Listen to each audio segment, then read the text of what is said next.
Welcome to Catflap Chats. So firstly, head over to the website, catflapchats.com. That's where you'll find our back catalogue of podcasts, our merch, and our amazing sponsors. Check out our Instagram TV every morning on at Catflap Chats on Instagram, brought to you by JBG Electrical Group.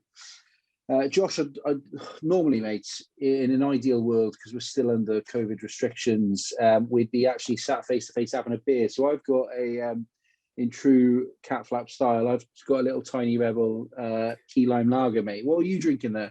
Mate, I've got a can of Rain energy drink, so slightly different. Probably gives me the same buzz that a lager would give you, because I'm a bit of a lightweight. I wish I was, pal. It would save me so much money. I'm delighted to have on the podcast today Josh Llewellyn-Jones, OBE. Well, I hope this does you justice now. World record holder, ultra athlete, motivational speaker, has cystic fibrosis. We'll go into a story in a bit more detail about that and how it's impacted him through life, but was told from a very early age, as in just being born, he wouldn't make it. And here we are today, 30 odd years later, with some incredible stories, incredible feats of physical and mental toughness. Welcome to the podcast, mate. I was almost going to call you Superman, but mate, don't go that far. I won't be that kiss ass yet, mate. Don't go that far, mate. And to be honest, those titles and stuff like that, you know, like ultra athlete and all the rest of it have been coined by management. For me, I'm just a bloke with a terminal disease trying to impact people's lives and, you know, and hopefully promote sport and exercise, not just for cystic fibrosis, obviously, but more importantly at the moment, especially for mental health. So yeah, mate, it's been a crazy 33 years, and long may it continue, because life would be pretty boring if it wasn't.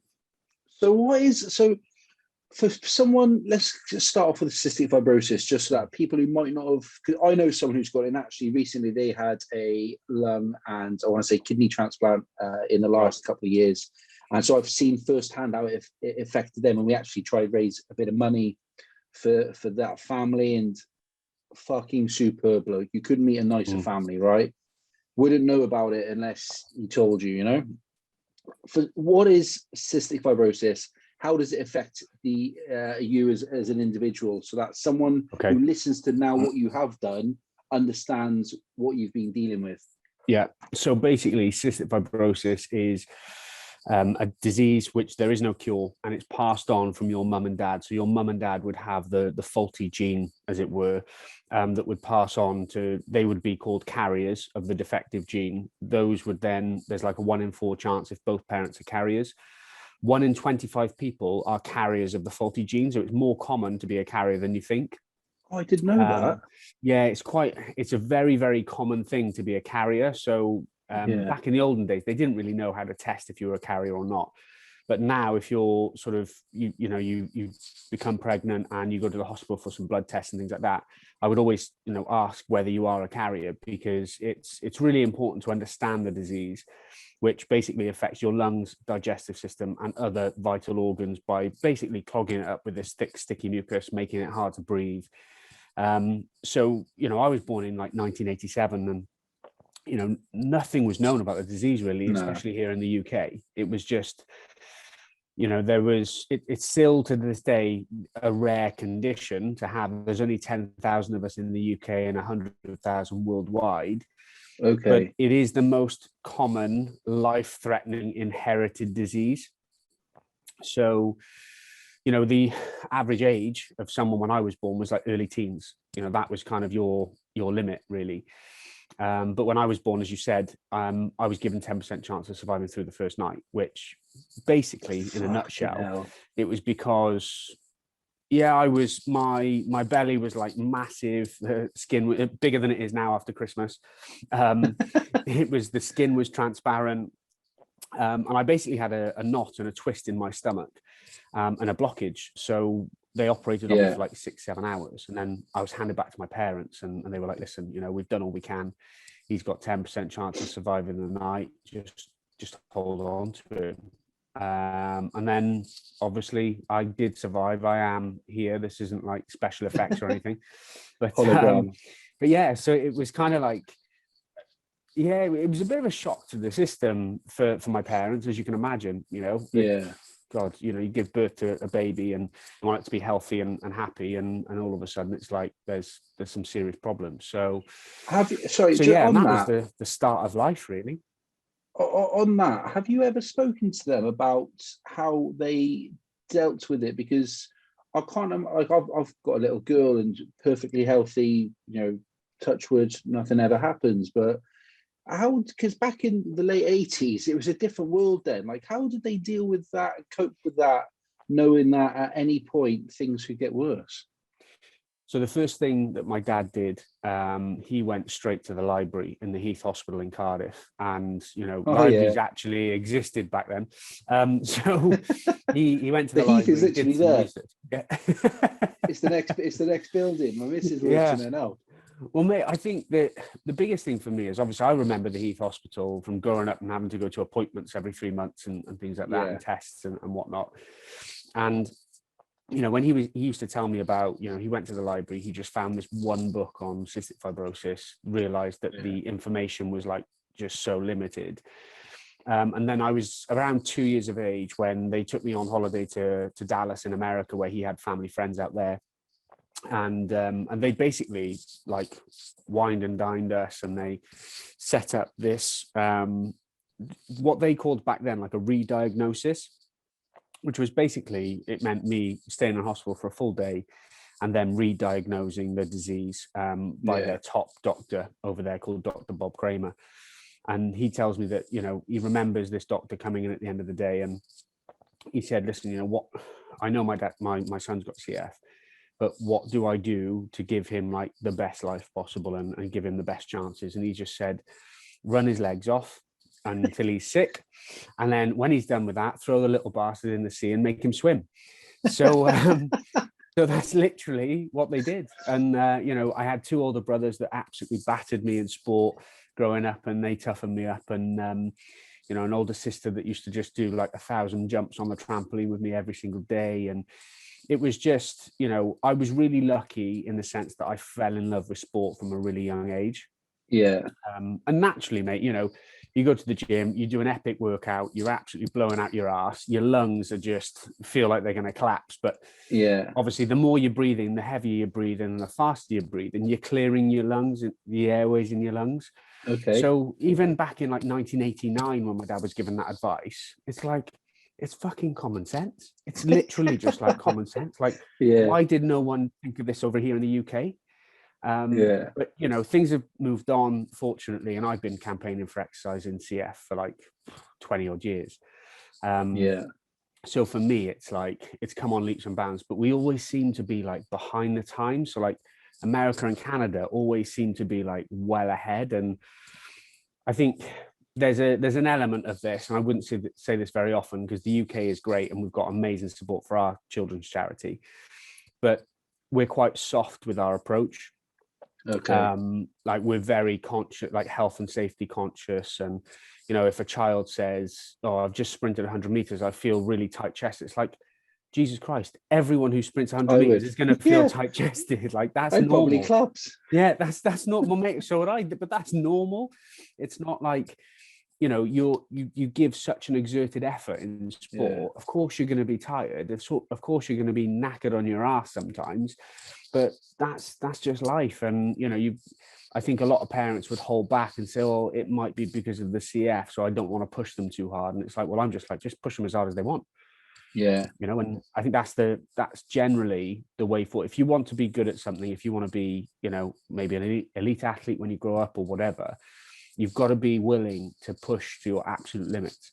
Because if you're not, someone else is, and your spot's gone, Yeah, of course. Like, I love the fact you had such a supportive family, because I can imagine for some people, I don't know anyone like this, but I can imagine for some people it might have gone the other way, where actually almost cast to one side, like sort yourself out, whether it's shame, embarrassment. I don't know. I'm putting words out there. Yeah, but no, I totally get that, because I was really lucky to have that supportive family. And listen, let's be honest, back in 1989 especially, not every family had the money to fly over to America and get this like amazing, you know, doctor, the top doctor in the US to come and see me. And so from that aspect, you know, I am privileged to have that upbringing and stuff. But then obviously, you know, the odds are kind of stacked against you, really. And, you know, I've grown up, you know, pretty much my whole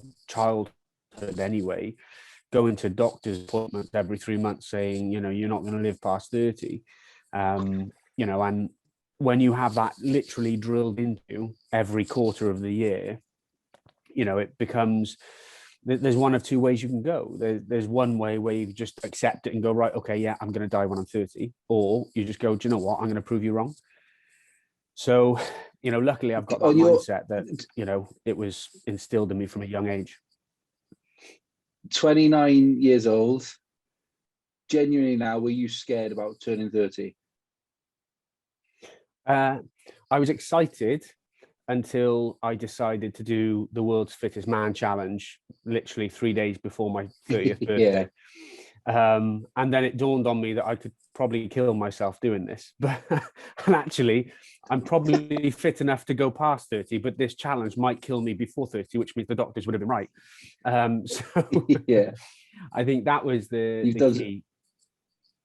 You've done some mental challenges. Just talk to me about what life is actually like for a kid growing up with cystic fibrosis, because I don't know, I've fortunate enough, I've been fairly lazy but fairly healthy growing up. Like, yeah, were you run your legs off, but were you able to still have all the things that a young kid could have? Could you still go to the sleepovers? Could you still go to, you know, could you still play rugby?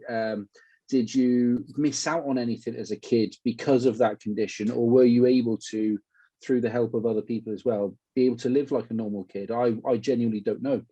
Do you know what, mate? I did more than anyone else. Like, I genuinely did more. I think having CF, you know, my dad's quite gung-ho, and his attitude was very much like, you're going to do everything you want to do and more. So if you want to go and break a leg snowboarding, or you want to go and, like, you know, crack your collarbone when you're on a motocross bike, just do it. Yeah. Don't worry, just go and do it and have fun when you're doing it. So I was never wrapped up in cotton wool. It was always advised by consultants to not like go and play in the mud because of the bugs and stuff and the bacteria. Yeah. But I did all of that. And obviously it helped my immune system. And yeah, like through the winter, we had chickens, like one of the dirtiest animals you could ever have. And we had loads of chickens. And in the winter, I'd be out in my nappy playing with the chickens, like freezing cold. It's just like, but I'm a big believer in, you know, that whole mentality of not wrapping your kids up in cotton wool, and literally toughening them up mentally as well as physically. And so for me, mate, I reckon I experienced a lot more than a lot of my friendship groups because of the disease in a weird way. That's class though. Like, I love that. I think we're similar in that respect. Like, I want my daughter to go out and play in the garden and don't want to sit her in front of the PlayStation or the Nintendo Switch. Like, get out there. And she is like that. She loves being out and about. She'd much rather be out and about than sat in front of a TV. But I feel like, as I could be wrong here, but as we're seeing the generations change, I feel we're getting softer, and actually things that made us great back in the day, we've lost. Even things like, if I was naughty, I'd get a fucking clip and I'd know about it and I wouldn't do it again. Where now you can't even shout at your kid properly without someone complaining about it. And I feel it's made us a bit softer. Yeah, it's really frustrating as well, because, you know, I give a lot of talk. Well, before COVID, I was giving a lot of talks to CF families and, you know, clinicians. And, you know, I used to go and do sort of CF talks for a lot of physiotherapists and stuff like that. And, you know, you'd always get the consultant who would stand up and say, right, we advise you with your kids not to do these things. And then the physio would stand up and say, right, we're advising now that your children should be doing A, B, and C. And then my talk would always be last. And I'd sort of stand up and say, okay, well, just for the record, I did everything the consultant said you shouldn't and nothing that physio says you should. So there's me, and I'm stood there and everyone's looking at me as, right, he's an ultra athlete with cystic fibrosis. How did he get there? Well, I didn't do anything that they were advising you to do. And I think the difficulty is like, I'm not afraid to just say it as I see it. And a lot of the time, it pisses people off, especially within the CF community. It does. As in, when I say CF community, I mean a lot of professionals. Because they've got strict guidelines and stuff. And whilst I appreciate why they have them, I do think we're creating this very soft community. And, and I'm a big advocate of freedom of speech. And I think in this day and age, you've only got to be on social media for like literally 30 seconds to find someone moaning about what someone else has just said. And it's like, is it really offending you? Is it really hurting you that much? Why can't you just keep scrolling? Like, it's not hard. You literally you can scroll within a millisecond. Why is everyone getting so offended all the time? And it really pains me, because I think that then transcends into every area of your life where, competitive sport, for example. I remember when, our sports teachers, again, really lucky in Cathedral School in Llandaff, the sports teachers were amazing. And I remember when they used to take the mick out of you if you came second, like, because you're in this race to win, and I used to, run cross country to a pretty high standard. And I remember if ever I lost, didn't happen very often in school, but in county and stuff, whenever I lost, a sports teacher would always take the piss out of me. And I'd love it, because I'd be like, I'd go back and try harder again. Whereas now it's like everyone gets a medal just for participating. Oh, mate, kills me. Like, it kills me. What's that all about? Why is someone who's come 25th out of 300 getting a participation certificate? Like, I don't get it. It's weird, because, like, again, like my daughter, we're playing, I don't know, frustration or Uno or Jenga, and I'm like, you lost again, mate. And she's getting upset. And I'm like, you've got to lose, because you'll get better. If you keep losing, you'll learn to win. And when you learn to win, you'll be so much better. But trying to teach her that, it is frustrating. And like, it does, I on the devil's advocate side of that, like a marathon or a 10K or whatever, for the general population, that is a participation. You've completed a marathon. It's not a normal race. There is a medal. I completely understand that. But in life, mate, there's winners and losers, and you can either sit by and live the life that you are being given, or you can go and win the life that you want. And like, I think that's the biggest thing for me. I was just gonna say, that's the biggest thing for me in life, is that, I set myself some pretty big goals a few years ago, and I've still got some pretty big goals for this year. And I think the good thing to come from COVID is that, 90% of the population have lost something, whether it be they've lost, albeit a family member, or they've lost out on work, or lots of other areas of their life, relationships, all of these things. So everyone knows what it's like to lose. And I hate the mentality that, oh, it's not losing, it's learning. No, it's losing. You've lost. But that's not a bad thing. And I think the perception of losing has to change. And I've probably learned the biggest lessons of my life through losing, not winning. My successes, I didn't really learn a lot from my successes, if I'm honest. I've learned loads from losing, and it's made me more resilient. And I think, there does need to be this shift now. But unfortunately, I think because it's gone down this path of, pleasing everyone and putting it on a plate for these kids especially, it's like this shift has to be monumental to get it back to where I believe it needs to be. Because these kids come out of school, they come out of university. And I remember I had a marketing agency a few years ago in Cardiff, before I got into my ultra challenges.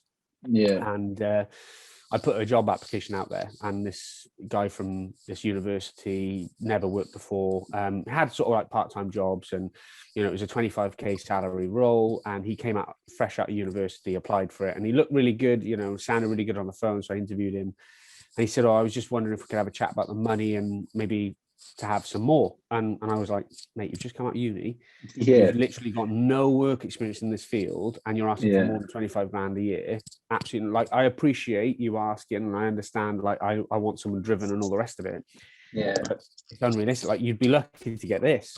Like, do you know what I mean? But I think mine was 18 grand or 17 grand fresh out of uni. Mate, mine was less than that. Like, because I didn't go to uni. I finished GCSEs and then went. I managed like 2 to 3 months in Radicomp, and then I was like, I'm out of here. This isn't for me. Yeah. And I got a job. And I think at that point, God, this is going back 17, 18 years. At that point, I think I was on like 16.5 grand a year. Yeah. You know, Mad, isn't it? But you've got to, I think you have to go through that to understand, you know, what hard graft really is. There's a few things there. Like you mentioned about like we get a bit soft in the CF community. I think it's across, you know, you look at school kids in general and how low down the curriculum PE is classed in terms of importance. Math, science, English. For me, and I know lots of people, PE is up there because it does teach you so many things: teamwork, resilience, mindset, relationships, nutrition, knowledge, like all these things, which actually are characteristics you can't just go and learn. They are learned. No. You learn them through experience. And you know, some of my favorite sports stars over the years, you look at Michael Jordan, there's that famous everyone's bumming the last dance. It was unbelievable. I loved it. Yeah. He hated losing, but he happily admits I missed that throw 1,000 times in a game-winning situation, but I made it because I missed all them. I made it in the playoffs. Or I made it in the NBA finals. Do you know what I mean? Like, and people are scared to lose now because I think, and you correct me if you think differently, I think people are scared to lose now, or scared to be seen to be failing because of social media, and everyone wants the extra likes and the extra follows. And actually, if you fail at something, people will laugh at you, and everyone's got an opinion. All of a sudden, like in the street, you wouldn't say boo to me at all for failing. No. But on Twitter, you can be sat behind a keyboard going, "Ah, you fucking wanker," blah blah blah. Yeah. And everyone's scared of that. I'm a bit like you. I'm the opposite. Like, bring it on. Like, let me have it. Let me have it, and I'll use it, and we'll go again. Yeah, I think the biggest thing that I've learned, especially in the last sort of 2 years on social media, is that listen, mate, I fell into this trap, you know, recently, and I kind of went through my feed on Instagram, and I was looking down, I was thinking, holy shit, I'm turning into like a fake, like everyone else. Like I call people out and say, no, that's fake. You're not really doing that. And then I'm like, hang on a minute, I never saw this happening. I need to stop posting all these like, you know, half decent shots of me, you know, training. Realistically, yes, I'm training, but I don't look like that. You know, like what the hell? Like I'm a fat mess after Christmas. So I decided then I posted a photo of me with my belly out, just going, this is me. Like this is me. Like I don't look chiseled, I don't look fit, and I don't feel endurance wise, I don't feel that fit all year round. I just peak. And you know, and a lot of it comes down to the fact that like there is this pressure, and I think you're right in terms of failure. People are afraid to be seen to be failing. Fear of failure can obviously work as a motivation during an event, but you know, and I see it all the time, mate. You know, I see, especially on Instagram, where you know there's everyone's trying, I don't know why, but there's this craze over the last few years of people wanting to be an endurance athlete, or people wanting to, I think the growth of Ironman has been amazing for people's fitness and mental well-being, amazing. But then you have people who, you know, put on Instagram, I'm an ultra athlete now because I've done an Ironman. It's like, well, it doesn't quite work like that. You know, or I'm an endurance athlete because I've run a marathon. And, you know, I even saw someone the other day, like say, I'm a Guinness World Record holder. I mean, the wording was so like strange. I'm a Guinness World Record holder because I ran the last London Marathon. So, you know, the last London Marathon was obviously during lockdown. And because it was the virtual participation was so huge on that one day of the year, loads of people, London Marathon basically had a Guinness World Record. And I saw a couple of people, oh, I'm a Guinness World Record holder now. I was like, no, you're not. London Marathon is. Like, why are you? But then the worst thing about it, mate, is that, you know, I get people want to celebrate success. I celebrate success, and everyone should celebrate success. I get that. But make it real success. Like, don't fake it, you know, just for the likes. And, you know, the worst part about those posts that I saw of a few people is the comments. Is when you look at the comments, and I don't really scroll that much on social, but I decided that I'm going to see what people are actually saying if people are calling these people out. I went on the comments and I was like, these people are like, oh my God, congratulations. Will you be in the book? And I'm like, these guys, like, but the problem is that was like pumping their kind of ego even more. And it's like, that's why they posted it, because they wanted people to say that. And you look at it and you're like, you know, someone commented on one of my things the other day, or how do I become a sponsored athlete? You know, how do I get sponsors? I'm like, well, if you're good enough, get an agent. If you're not good enough, you just need to work your ass off. Like literally, like 3 years ago, I worked my ass off 24/7. I quit my marketing agency. I sent that through, and I was like, I just want to focus all my time on this now. So I basically closed the business for this career. Yeah. And it was because, like, during school, I remember, I think it was one of the science teachers basically saying, you know, what do you want to be when you grow up, kind of thing. It was like when you're like properly young. And I said, oh, I want to be a professional athlete. She's like, oh yeah, but what do you really want to do? I was like, no, that's what I want to do. Like either a footballer or some sort of professional athlete. Yeah. Long story short, I wasn't good enough to be a professional footballer, but you know, it took me 30 years of my life to become a professional athlete. Yeah. And, you know, I think going back to people being soft and people want it on a plate, you know, people think you do one endurance event and all of a sudden, like, the companies like run at you saying, we want to give you some money, we want to give you a load of product. It just doesn't work like that anymore. Yeah. But yeah, mate, in you know, fear of failure, you know, I share all my failures on social media because I think actually everyone should. Yeah, that's real life. Yeah. And also on that, lots of people, like, it's a bit like you see people put up their gambling slips. Like I've had a bad gambling problem in the past. Put up their gambling slips of the winners, and I'm like, you only ever see the winners. Where's all the losers? And they don't want to put that up on there. And also, like, we're in a society now where potentially with the right content, stroke of luck. I don't really believe in luck. I think the harder you work, the luckier you become. But that social media's allow people to become overnight viral sensations, and so now everyone wants that instant success, and they think that people think that about this podcast. Like, I've had it. Oh, you must be raking it in. I'm like, fucking raking it in, mate. I work a full-time job. I do this for about 20 hours a week on the side. I've got a missus who doesn't see me as much as she wants to, a daughter as well. Like, I'm not fucking raking it in. Like, it pays for itself. I enjoy it, and I'm learning about life far outside my blinkered view. It doesn't pay for itself. Like, people see capital, you must be minted, you're at hospitality all the time. I'm like, no, mate, it's the most brutal, cutthroat job I've ever had. But I get some perks out of it. Everyone wants this instant success and think that when you've got a badge, you're successful. I'm like, no, you're not. That's it can be taken away tomorrow. I could lose my job tomorrow. Like, and like you said, COVID's probably reset that a little bit, but not to the extent where society is probably better at the moment. I think the biggest problem with social media is, like we said, really, it's that window into the best parts of someone's life. And I heard, I can't remember who it was the other day. I heard an interview, and it was a really good. I listened to a lot of Jordan Peterson and things like that, and you know, I think he's, you know, when you look at clinical psychologists, they're basing their opinions on facts, really, and the data that it shows. And I think it was someone like Jordan Peterson that was basically saying, you know, it's like social media is like when you go on a first date. You're not going to tell that person you're on a first date with all of the things that are going to piss them off and all of the negative parts of your life. You're going to give them the best parts about your personality, who you are as a person.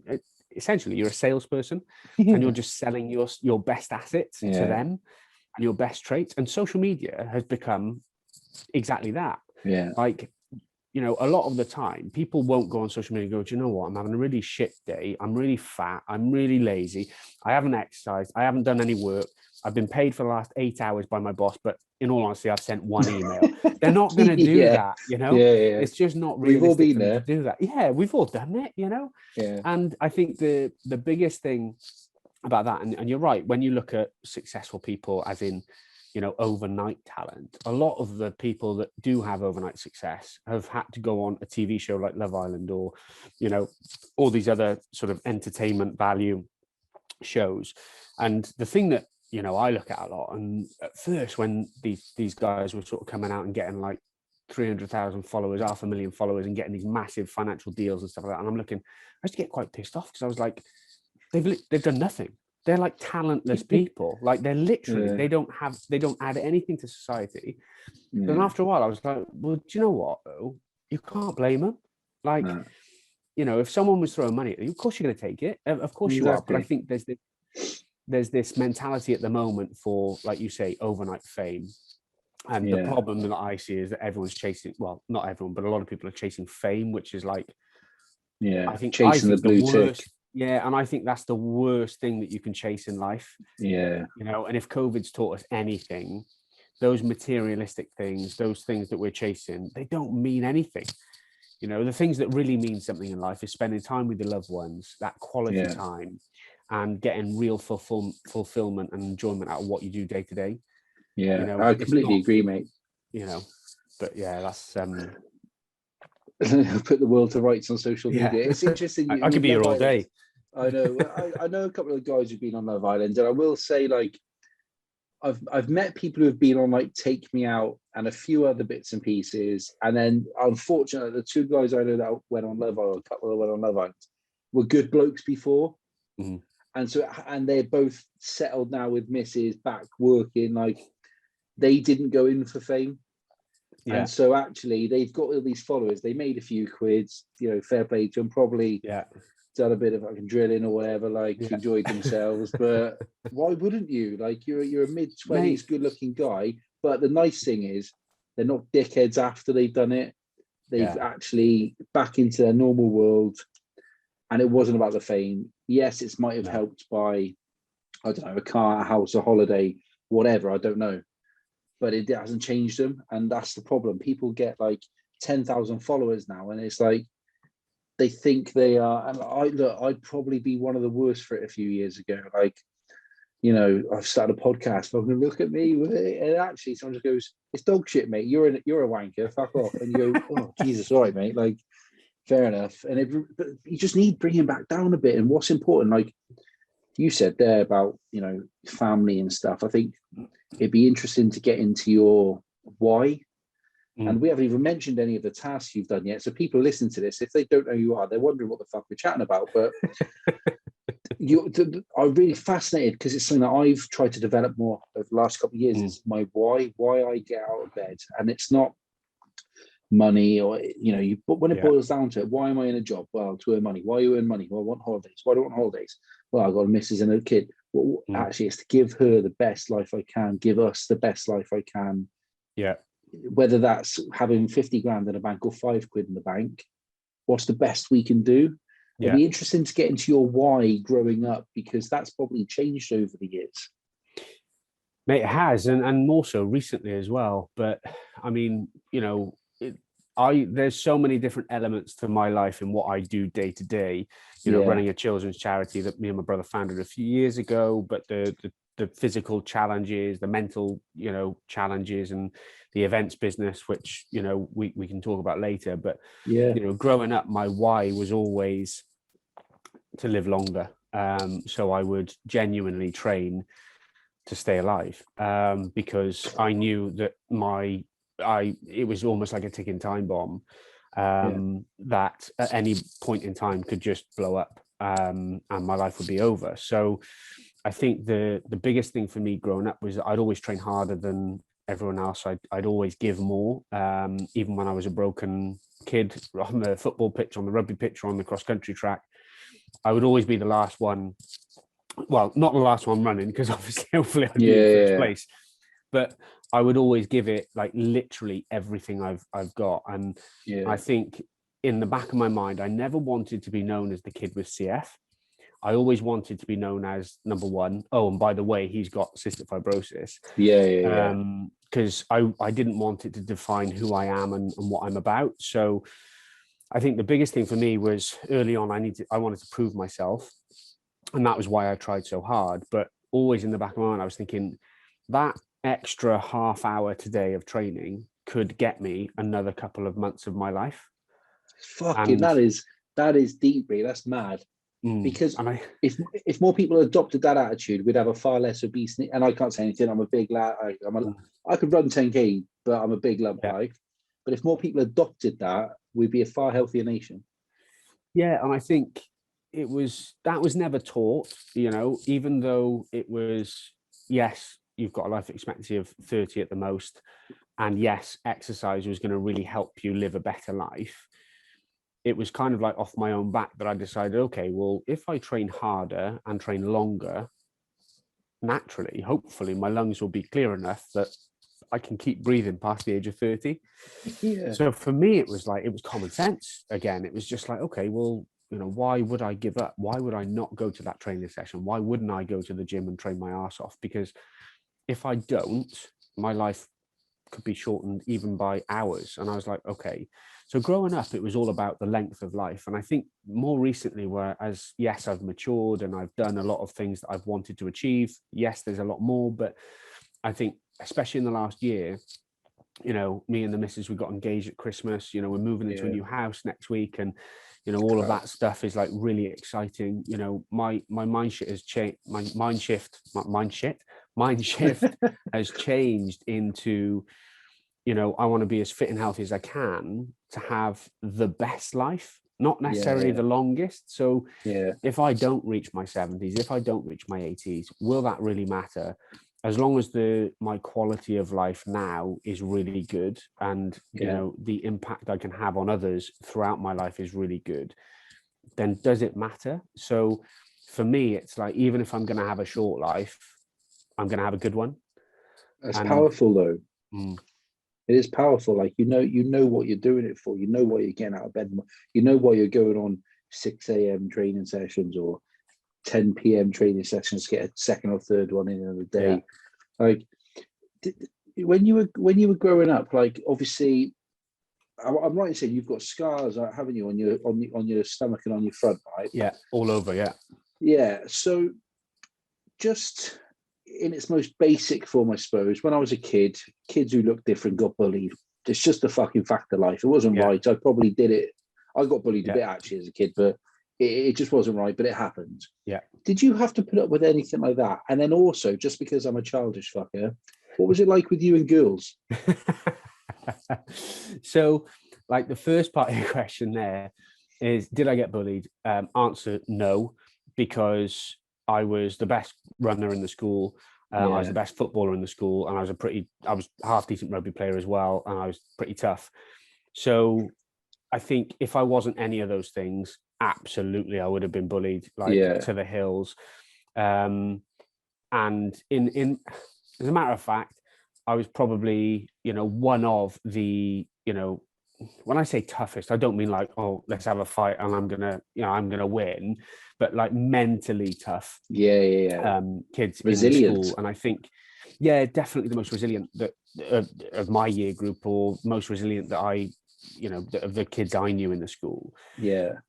So, you know, there'd be fights in the school and whatever, and you wouldn't mind getting involved and what have you. But I think if I wasn't so good at sport, I would have been bullied. And I think that's where sport played a huge role in my life. And the only time people knew that I was different and had something wrong with me, I suppose, was when you'd go into the changing rooms and I'd have to take my top off after a training session or rugby lessons or whatever, and people would see my scars. And when I was younger, it was always like, kids were like, oh my God, what's that? And it was almost like intrigue, but then they knew that I'd stick up for myself, so they wouldn't really want to sort of like bully me at that point. They'd want to just ask what it is. And when I was younger, I reckon, when I was 7, 8, 9, around that age, it'd be like, oh, it's a shark bite, which made me like the coolest in school. And then obviously kids grow up and realize that you're just telling shit. So I was, but to try and explain what cystic fibrosis is to a child, it's a really complex disease. So to explain like that, those scars were from a blocked bowel, like what the hell does that mean for a kid? Like they don't really understand it. So the story just got less sexy. But I think at that point it was kind of like, oh, so what's cystic fibrosis? And then to tell your mates that, you know, you've got to take 6 to 8 tablets a day with every meal and stuff to digest your food. So you'd be in the dinner hall having food, and I'd literally have them like in my pocket, and I'd take them with literally like a tiny swig of water without anyone noticing. And I managed the art of that for years. And I think I was about 12 and I dropped one of the tablets on the floor and one of the other kids noticed and they were like, "Oh, what's that?" And I said, "Oh, it's cocaine." Like, it was the first thing that came to my mind, right? I mean, bear in mind, it doesn't look anything like cocaine. It's literally a tablet with beads in it. That's what the tablet is, in a capsule. So I was like, "Oh, it's cocaine." All of a sudden, the headmaster phones my parents. My parents get called into school and they're like, "Josh has got cocaine." Like, so one of the kids had gone home from school that day and told their mum and dad that Josh Llewellyn-Jones had cocaine. I mean, I was 12. Glasses. Like, and I was just like, of course it's not cocaine. I told them that because I was embarrassed about dropping it, and it was just a reflex, like a reaction. I love that. Cocaine. I've got maths at 2. Let's have a quick fucking bit. Like, my brain's not working. But and it was just like this mad sort of 24 hours, I suppose. But I think the biggest thing for me, you know, later on in life as well, is that I looked different, you know, and I was always in good shape because of the running, and I didn't carry much body fat, and again because of the cross country running and stuff. And then later in life I got into sort of, I say bodybuilding, it wasn't bodybuilding, it was just a bit of weightlifting in the gym, you know, in my late teens, early 20s. And then I started to get into really good shape, and people were like, "Oh my God, that looks awesome." And in some of the photos, when I look back, actually the scar that goes all the way across my stomach, it started to look like natural, like abs. So like the cut between the abs. So it made me look even more ripped than I actually was. Class. But then 21, there was a bit of an accident, and we were moving house, and I picked up this washing machine, carried it into the kitchen, and as I put it on the kitchen floor, then I felt this kind of like pop in my stomach, and I was like, "Oh, that's not good." So anyway, I lifted my t-shirt up and I had this like sort of golf ball like shape right in the middle of my stomach, and I was like, "Oh shit, that hurts, like hurts to touch and stuff." And my brother comes along and I was like, "You just got to push it back in, it's not supposed to be there." Oh my God. And he goes to push it back in, I collapsed literally on the floor, and I'm just like curled up in a ball, and I just couldn't move. Rushed to hospital, they did the scans, and then the next day I was on like loads of like painkillers. And I was like, "I don't know what's wrong with me." And they were like, "Oh, you need to put this gown on. The surgeon and his team are going to come up like literally in the next sort of half hour." So I was like, "Oh, okay, no worries." Like, didn't really think much. I was in so much pain, I wasn't even thinking straight. So he walked in then with his team, and he was like, "Listen, you know, we've got some bad news. We're going to have to operate tonight. But you need to ring your family and basically call them all into the hospital to say goodbye because you haven't got much chance." So I was like 21 years of age, fucking hell, you know, physically in the shape of my life. And I was like, "Hang on a minute, this can't be right. Yeah, I'm in a load of pain, but what the hell have I done?" And he was like, "We think you've got a blocked intestine again. And it's twisted." And I was just like, "Holy shit, like what the hell?" So rang my family. My mum and dad were with me at the time, but my brothers came in. My sister drove down from Northampton that night, like literally made it in record time. And I pretty much said goodbye to my family at the age of 21, and it made me realize, I was just like, fucking hell, I've not achieved anything like that I wanted to. I've got all these goals set out for my life, and maybe this is me done, like, you know, fuck. So I said goodbye, and then I was wheeled off. And just at that point there, mate, you know, when you say goodbye to your family, what's your demeanor? Were you blubbing, crying, or were you kind of just like stone faced? Like, how, like, I can't imagine what that's like for anyone. I've never had to be in that situation. You know, I'm lucky, I suppose, right? Because at 21 years old, most of us don't have a lot of life experience. It was only until I got towards my 30s I started fucking growing up. Like, I wouldn't have known how to deal with that. How do you? I grew up pretty quick, like within the space of a couple of hours, I grew up. But I'm a bit of a joker. And I think, you know, whenever things are a bit shit or whenever things are just really tough, and I just try and make people laugh, because I think laughter is sometimes like the best form of therapy. And I think the biggest thing that I realized at that moment in time, so I had my mum sat on the side of the bed, with me, well, actually off the bed, because if anyone, this is how much pain I was in, if anyone just touched the bed and moved my body an inch, I'd be in agony. So, you know, she was sat there, but I remember her holding my arm. And when the surgeon said that, she just squeezed really tight on my arm, and like the whole room just like pretty much erupted in tears. And there's me, I'm trying to keep it together for everyone and trying to sort of like, you know, I'm led there thinking, yeah, this is it. I've got to say my goodbyes now tonight, and I'm never going to see him again. But I think what struck me the most is how much emotional pain everyone else was in. And it's a really weird thing. And I can't really describe it any better than saying I felt guilty. Like I almost felt guilty for putting them through the pain. And it was almost like the pain that I physically had almost vanished, you know, because all that was on my mind was like, oh my God, look what I'm doing to them by leaving them, by leaving them behind.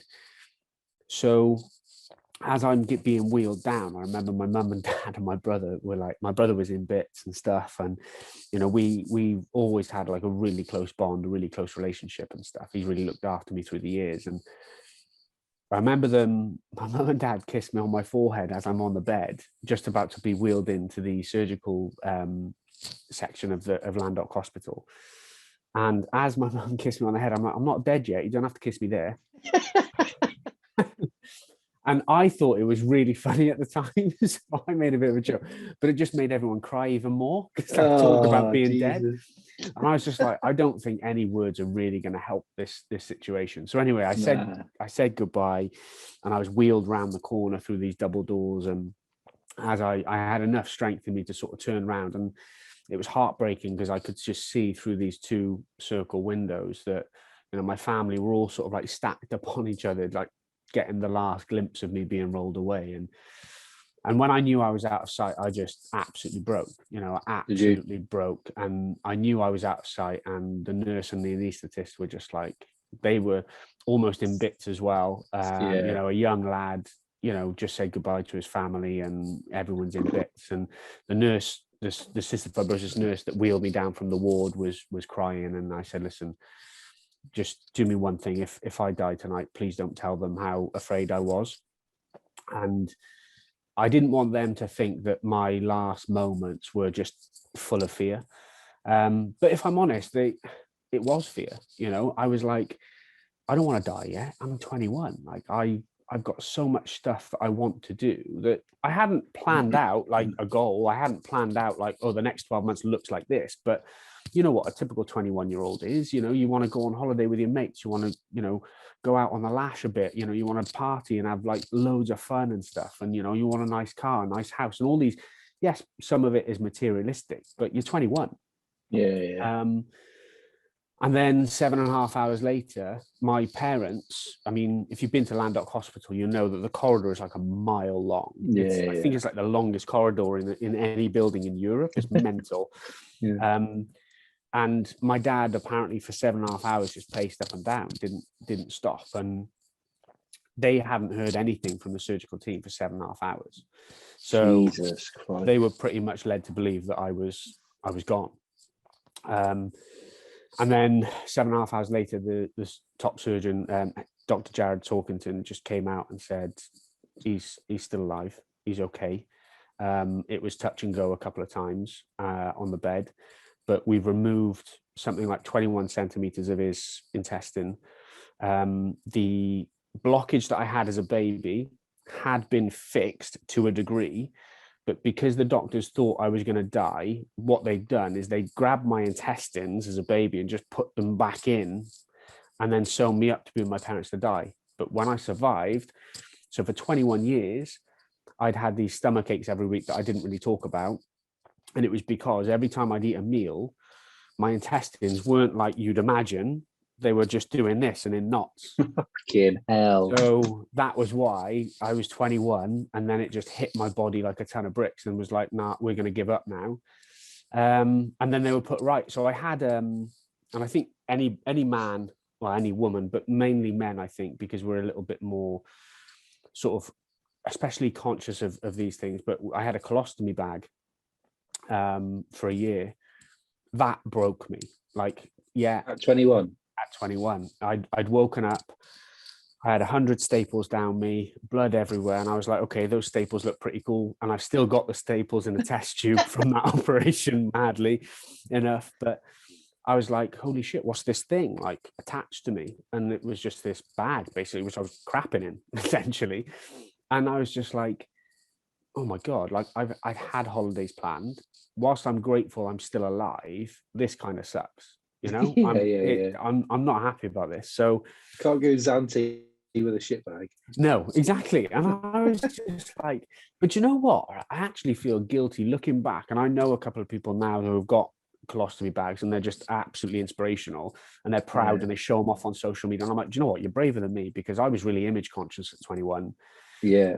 I wouldn't be doing that. And mate, for 9 months, I became a recluse. Like, I was a really confident, outgoing guy. But for 9 months, I was like, I saw a couple of my mates, my very best mates, but I used to wear, you know, you get the Under Armour, like the tight lycra fitting t-shirts, the skins, the skins, I used to, it was boiling hot summer. If I went to kick a ball about with the boys, I'd literally wear one of those, a baggy t-shirt and a baggy hoodie over the top, so no one would notice I've got a bag.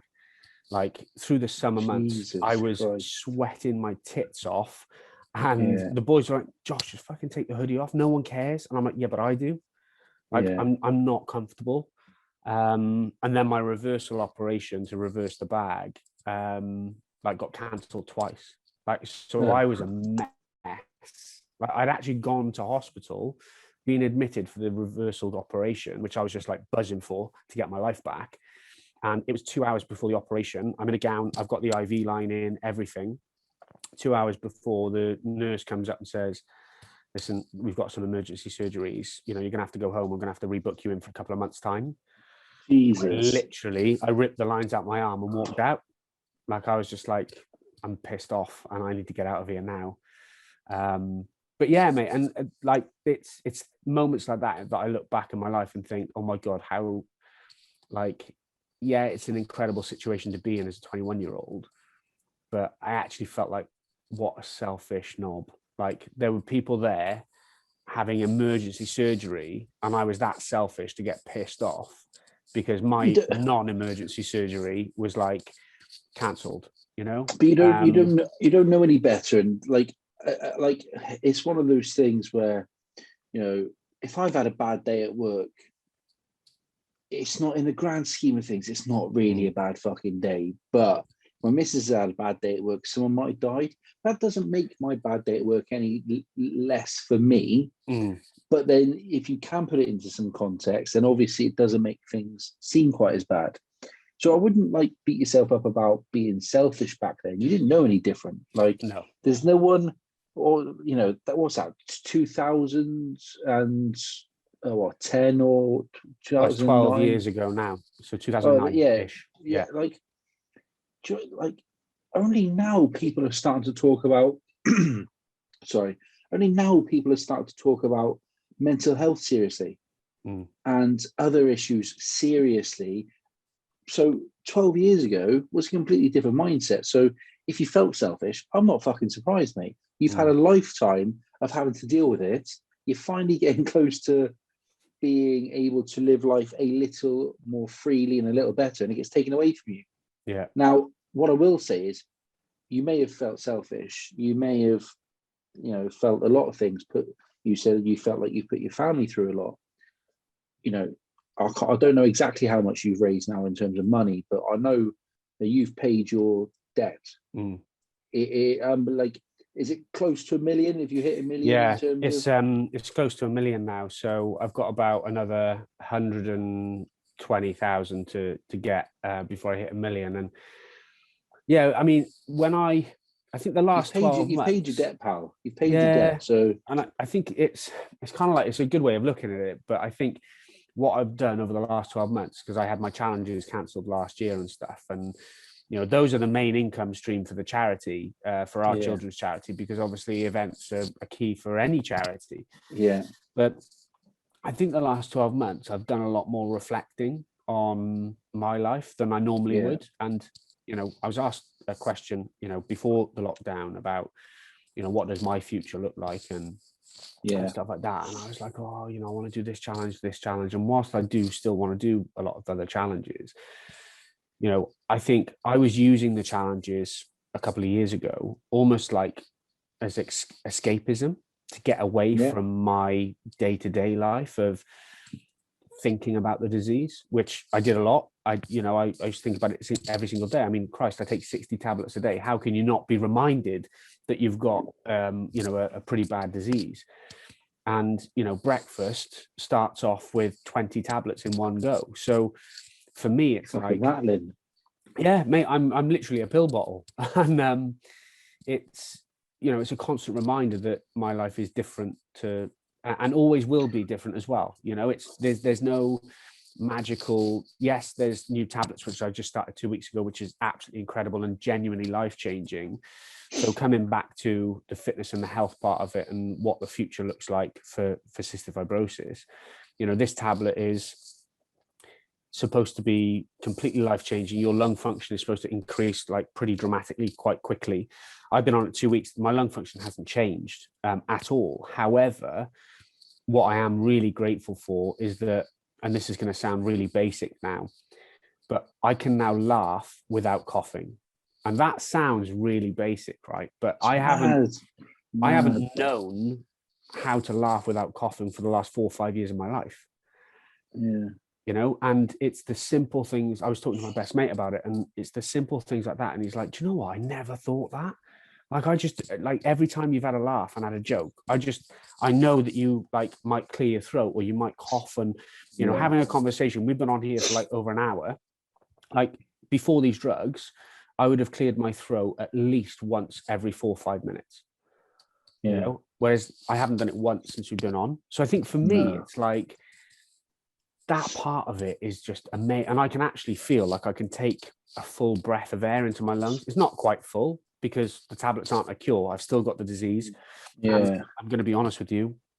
I've had some pretty deep conversations with my missus about this. And, because relationships are tough with a terminal disease, you've got to be really open, really honest. Yeah. And I know that there's a fact, the chances are, 99% chance that this disease is going to take my life. Yeah.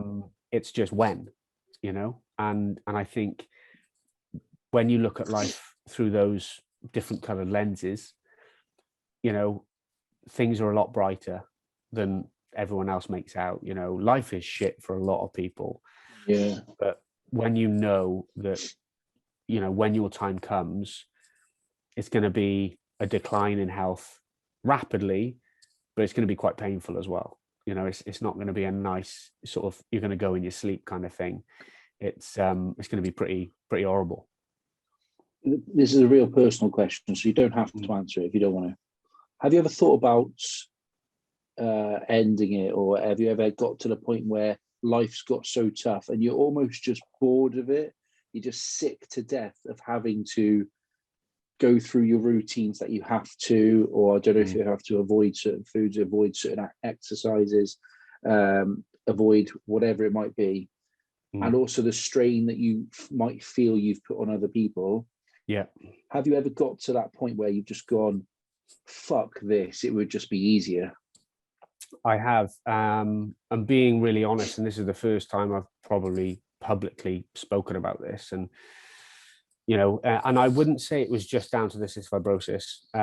I would say it is down to a lot of things, and the cystic fibrosis just became like almost like the tipping point to that moment. And I was going through, 7 or 8 years ago now, I was going through some pretty tough times with relationships, not just obviously girlfriend, but like friendships with mates, and family has always been super supportive and always been there. But when you're the most positive person in the room, you're always kind of like lent upon for support. And I think it just got to the stage, and not so much with family, but more with friends and friendship groups that I was with back then. And it got to the point where I was like, fuck me, what about me?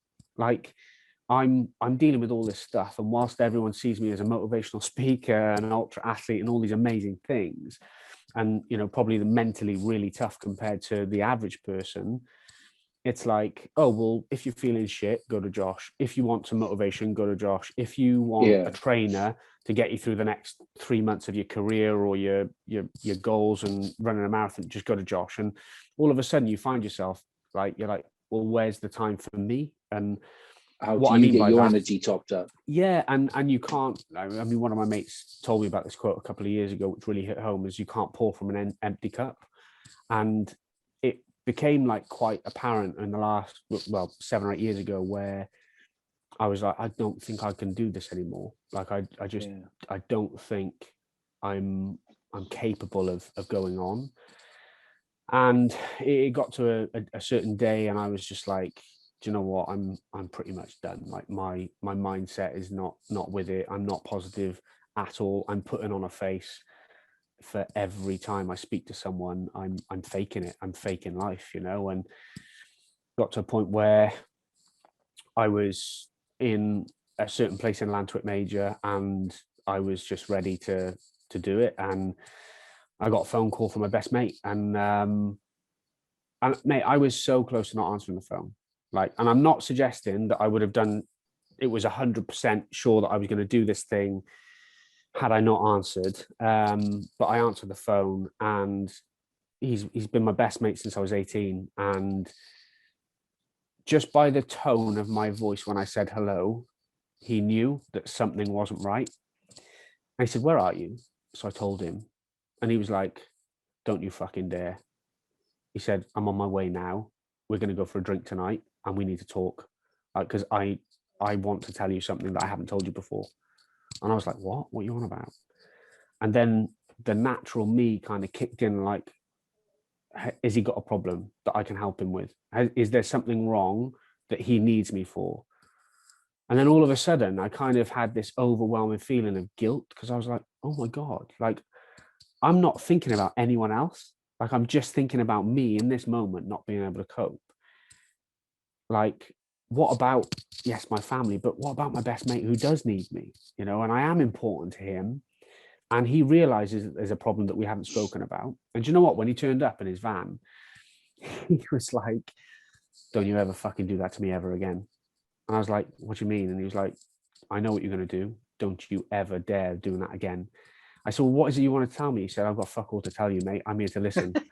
And I was just like, wow, You prick. like, you absolute bastard. But at the same time, I loved him to bits for it. But I think from that moment on, do you know what I realized more than anything? Yeah, I've had my problems and my struggles through life, and my life's been pretty shit, you know, on a scale of 1 to 10, it's been a 10 a lot of times in my life. But everyone's dealing with their own battles in their own way.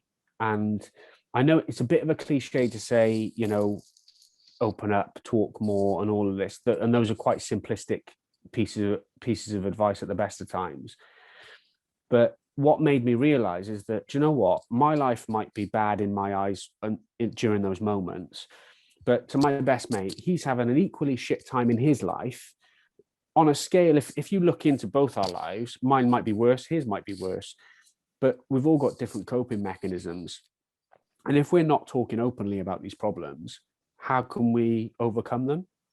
So I think I just overnight got better at opening up. And I don't open up to everyone, you know, about some of the darkest times and the darkest things that go on in my head.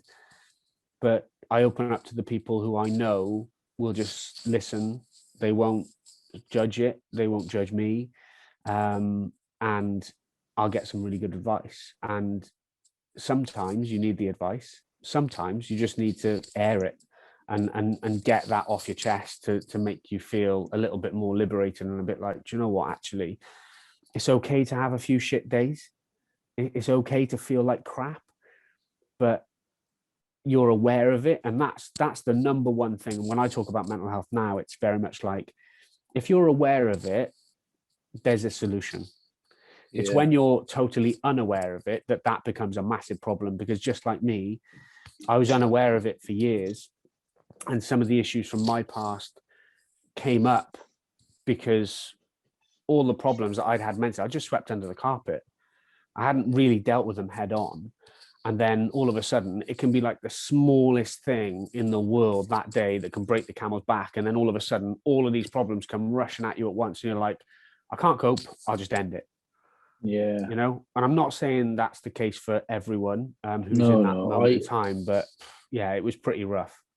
I do understand it. I had a day a couple of weeks ago, and nothing bad's happened, but just something happened. Everything got on top of me, and for one day, I just couldn't be around people, mate. And I've got to the point now. I've been through things in my life, and I'm quite open about it now.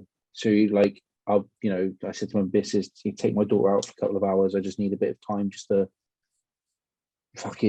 I think I trained, and then I think I edited a podcast just so it was when she come back, I could close that down and focus on being dad again, you know. But I get those days, mate, where, you know, you don't want to get out of bed. And again, I suppose it comes back down to your why. So for you, you know, to be there for your friends, to live, you know, every day like it is going to be potentially your last. And if anyone knows what that feels like, is you. Like, you're an inspirational guy, mate. You've done so. We haven't even spoke about any of your challenges yet, but I think more people could do with just hearing you and the way you look at things, and, you know, what you've come through. Yeah, it's really, you know, it's hard sometimes to look back and see how far I have come, and, you know, with my mental health and stuff, and, you know, the challenges that I've decided to do, because they are my decision. You know, no one sort of says you have to do this. It's become part of my life, and it's my career now, and I've chosen this career, which is amazing, and I love it. But in those moments, whether it be a 24-hour challenge or a 5-day challenge or whatever it will be, you know, I actually enjoy going to those dark places now to understand that, you know, when my body is going to give up on me, you know, I'm still in control to a degree. I'm still capable of overcoming these dark moments.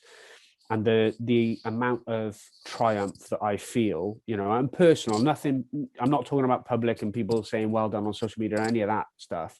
But just internally, I'm just thinking, oh my God, I've done it. Like, all of these people that said these challenges are going to be impossible for me, I've done it. And that for me is a sense of, yes, satisfaction to a degree. Yeah, it feeds the ego. Let's be really honest and have our cards on the table. When you are an athlete and when you're at potentially the top of your game in your life, of course you want to be the best in the world. Like, if you're an athlete, who wouldn't want to be the best in the world? Let's be honest about this, you know. And I think a lot of people strive for that, and even people in team sports, let's be honest, like the rugby players of the day today, you know, of course they're going to say in interviews, oh, I'm here for the team, it's all about the team, it's all about the team. But let's be honest, they want to be the number 1, number 10 in the whole world. You know, of course they do. It's their career. And if they didn't want to be number 1 in the world, they're in the wrong game, you know? I think they get weeded out, you know, those people that are there to pick up paychecks, happy to sit on the bench. It depends on what level of life you're in. You know, if you're 34, 35 coming to the end of the career, actually you are that squad player. But those ones who are happy to sit on the bench, I think they get weeded out quite quickly. Yeah. And I think that, you know, when you look at elite sport like that, you know, you have to have that little bit of ego in there. I mean, Jesus Christ, I don't think you'd survive as a boxer without an ego. You know, definitely not, mate. You wouldn't. You know, it's the alpha male in us all that, you know, the more alpha male you are, the more successful you are in individual sports, as far as I'm concerned. Mate, I had a couple of white collars. I was walking around like I was Tyson Fury, mate. It's just like sparring people, got a little swag in the gym and that. Got filled in, but, you know, just like, you know, I can throw a combo now and stuff. Mate, you look a little bit like Tyson Fury, actually. Yeah, well, before he lost all the weight, is it? We're not far off the same. He's about a foot taller than me, but we're not far off the same weight, probably. But I completely get it. Like, it's funny, isn't it, what drives us, because everyone does have different motivators, and some people are very material, and that's normally, in my experience, actually a front because they're afraid of what's underneath. So they put this mask on and it's all money, clubs, girls, cars, fucking whatever. And I've been there, I've done that. Jack the lad, boy about town, out every night. And then it's like different motivators, like you said, as you grow up, or you go through life experiences, whatever they might be, and they could be positive life experiences or negative. those things just change, and the way you view the world is slightly different, I suppose. For me, mine's my daughter. Yours is obviously very different. Yeah, I think the biggest piece for me, especially in the last, I would say 6 months, has been like accountability. It's been a huge part of my sort of rounded resilience mindset, I think, because accountability has always been important to me, but also just facing up to the person that I am has been a big change, because I have got a different mindset to a lot of people that I meet, and I'm quite brutal with my mindset. If there's a member of my team that isn't performing on the day or whatever, they get sacked on the spot, and they're told to leave if things aren't right. They've got to go, and because they're not going to be part of a successful team, or they're going to bring us down. Because even though my challenges are very individual, there are a team of physios, trainers, nutritionists around me, psychologists, and all of these people, and doctors. They all need to be doing something to make the boat go faster. And if they're not, or they're a hindrance, then why are they in the team? And a lot of people will look at that and go, oh my God, that is fucking brutal. But at the end of the day, like, there's a lot on the line. Like, if we're going for a world record, like, everything has got to work. And, you get a bit of bad luck on the day if the weather's not quite right, or, something happens and, it has a knock-on effect on the team or whatever. I get that. But if there's one person, which obviously, we can talk about in a bit more detail with a 1,000,000 kilo lift, there was one guy that had to go after 17 hours, and we were literally like 5 hours off finishing. And some people look at that and go, oh, why didn't you just keep hold of him for 5 hours? And I'm like, well, no, because it could have been like make or break. So one of the coaches decided, no, it's time for him to go. And that was it. So I think, when I look back at accountability, I've always taken it seriously, but in the last 6 months, it's definitely like I've accepted. I used to get really annoyed if people didn't have the same mindset. So and not everyone has. Not many people do. You learn, and this is the thing. Do. And I was like, when people would like moan about something, or just say, oh, it's not, I need to be doing this more, or just being lazy. I'm like, what the hell are you talking about? Just do it. Like, stop moaning about it. Just get on with it. And and people were like always looking for the negative part of their day, and I just end up getting really pissed off. I just like, do you know what? I've got no patience for this. And then me and one of my best mates had a chat, and he was like, he's very much like me in mindset, and he was like, mate, you do realize there's not many people that think like us. Like, you have to understand that our mindset is rare, and you can't just think that everyone can adapt, because there's elements of your mindset that can be improved on, which I work with people on, funnily enough. But there are other elements that you're either born with it or you haven't. And that's very much a case throughout life. And if you haven't got that, don't expect other people to have it as well. So there's that kind of level of accountability. It's just like, do you know what? These things are in my control. But also, I'm being a bit of a knob to some people who just don't understand my mindset. And I get really frustrated. I'm like, well, just leave me alone then. Like, but yeah, it's all part and parcel of growing up, isn't it, and maturing. Definitely, mate. Look, I want to get into your challenges a bit.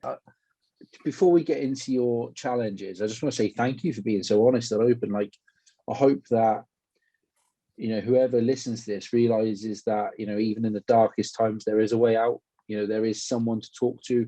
People have DM'd me before saying that this podcast or other podcasts I've recommended have helped them, and I know that you're a champion of helping other people. So hopefully this goes to show that, one, you can achieve what you put your mind to, but two, you're never alone. So if anyone does need a chat, want to vent, then feel free to DM and try and give our time back wherever possible. And same here, mate. My DMs are always open to people, especially going through mental health problems, because I know exactly what it feels like to be at the darkest point of your life.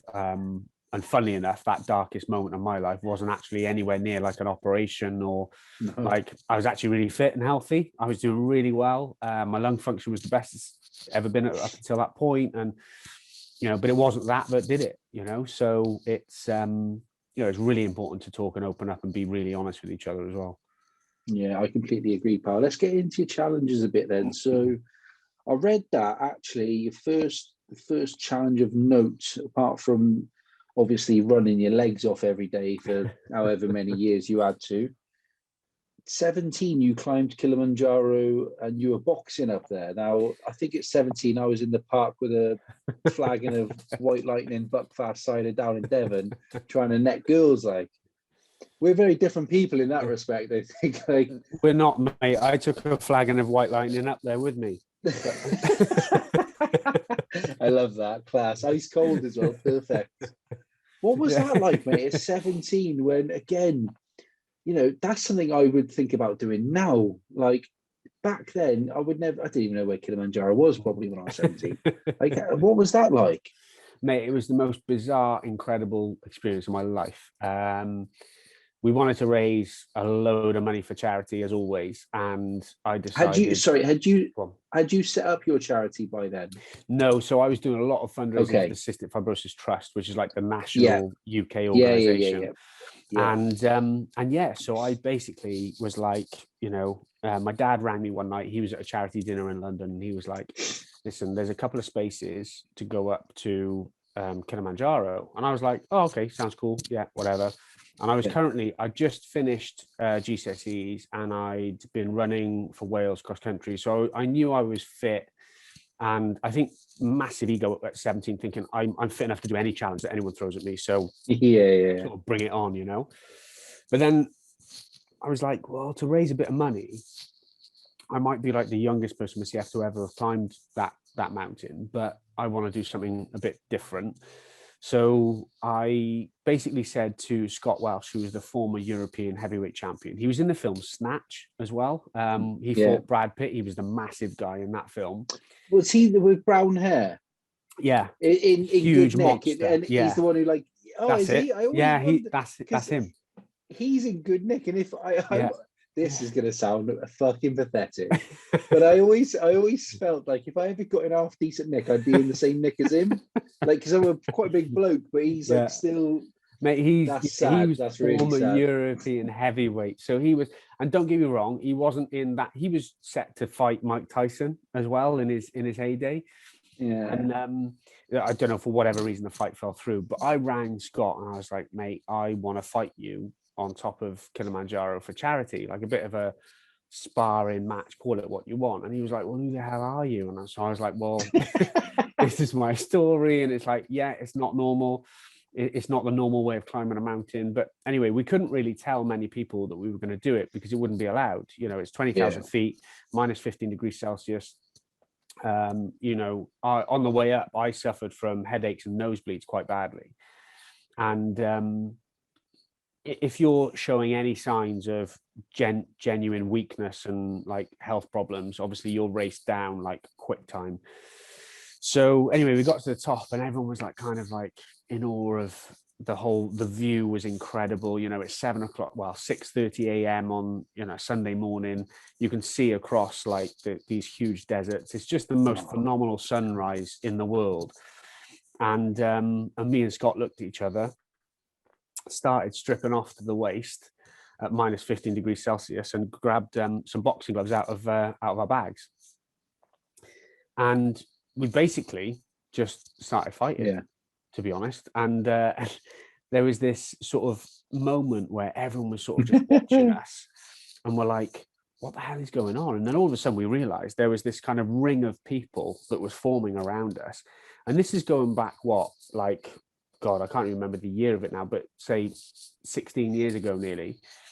So people didn't have phones that took pictures and all that. So it was like the proper old handheld video recorders and stuff. Yeah, and the old Sonys and stuff like that. That's it. There. And I noticed that the camera was filming and I was like, oh my God, like I've got to go back home and tell my mates I had a fight with this former European heavyweight. I need to catch him on camera to prove that, you know, I'm hard and whatever, you know, at 17 and I was stick thin and he was massive. Yeah. So anyway, we agreed that we wouldn't like obviously strike to the face or whatever. But anyway, I caught him on the chin and it wasn't a hard punch, but I just managed just to catch him and his face just didn't move. He literally just stood there, looked at me and smiled. And I was thinking, oh shit, that was a bad move. So he caught me back and it was like, obviously not one of his hardest punches he's thrown.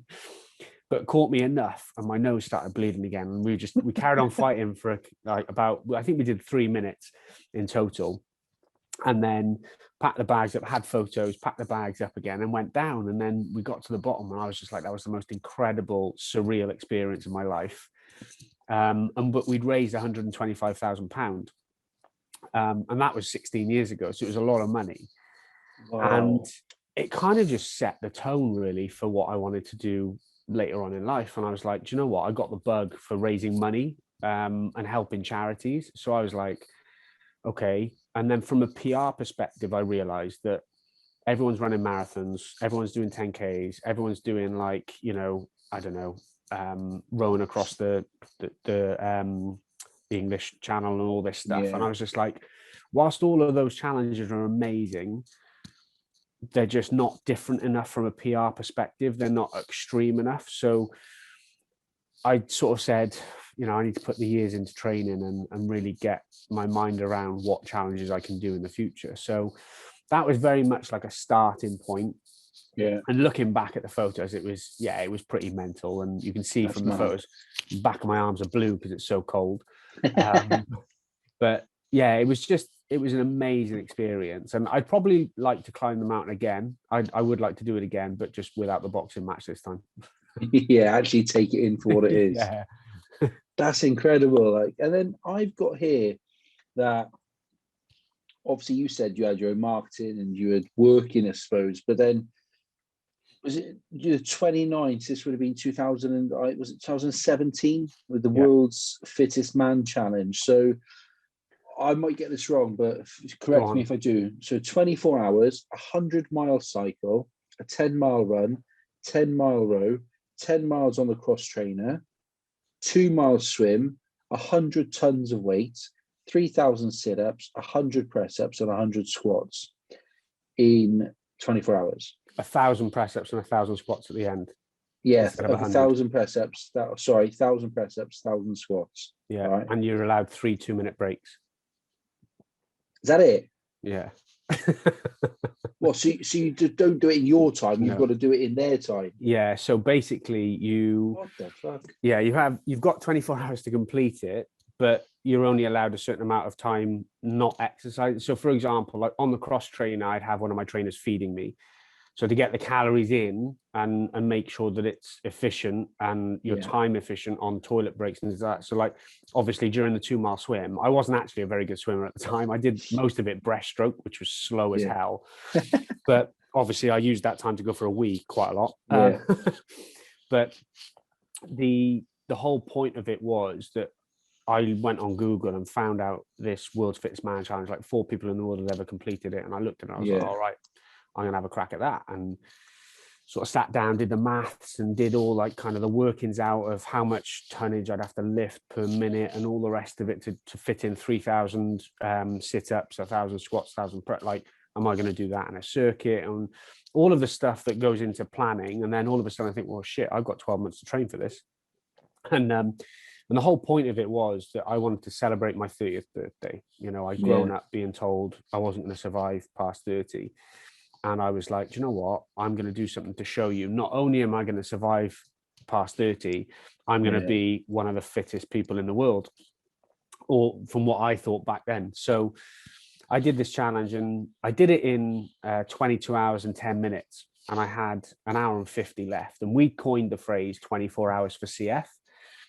So 22 hours and 10, 22 hours and 10 minutes. I'm like, shit. I did my last 10-mile stint on the bike and I'm finished. I'm done. And my trainer picked me up and there was that celebratory photo of me finishing the challenge. And then all of a sudden it was like, Josh, you've got an hour and 50 left. You've promised all these children you're going to exercise non-stop for 24 hours. What do you want to do next? I was like, shit. I'd lost 16 pounds in weight in those 22 hours. Jesus. Even though I was eating loads, drinking loads, and I just couldn't wait on. So I said, right, let's go to the rowing machine because I don't have to stand up because my legs are tired and I can just row away nice and easily and not really think too much about it. So I went on. I'd have gone with a bike. I'd have gone with a bike there. You know what, mate? My ass was so sore from the saddle. Was it? Like, yeah. Get me off this bike. So went onto the rower machine, did another 10 miles to make it 20 miles in total on the rower. But after about half hour in that last stint, my legs just went numb. I went completely numb. So I had my mate on one side, my trainer on the other, and they were physically holding me up so I didn't fall off the rowing machine. But yeah, that was mental. It was just like the pain barrier was just bonkers. So how do you train for something like that? Because I can't 100-mile cycle. Yeah, I can imagine doing that. Like, I think the most I've done is 63k, sat on a watt bike, a few hours in the saddle. Painful, but I can imagine getting that done, right? Yeah. 10-mile run, I'd be what's that? 10 miles is what, 18k, something like that. Yeah. I've done a half marathon before, so I've done that on its own though, not one after the other. Yeah. 10-mile row, fuck, never done that. That's 2 horrible. miles, fuck. Weight, I suppose I can imagine doing that, but that's tough. The sit-ups, fucking no chance, man. Press up. The thing is, for some of these, once the muscle's gone, it's gone. Yeah, completely gone. If like 1,000 press ups, once, like, how did you break it? How did you train for this, and how did you break it down on the day to actually do it so that you didn't fail at the first, second, third exercise?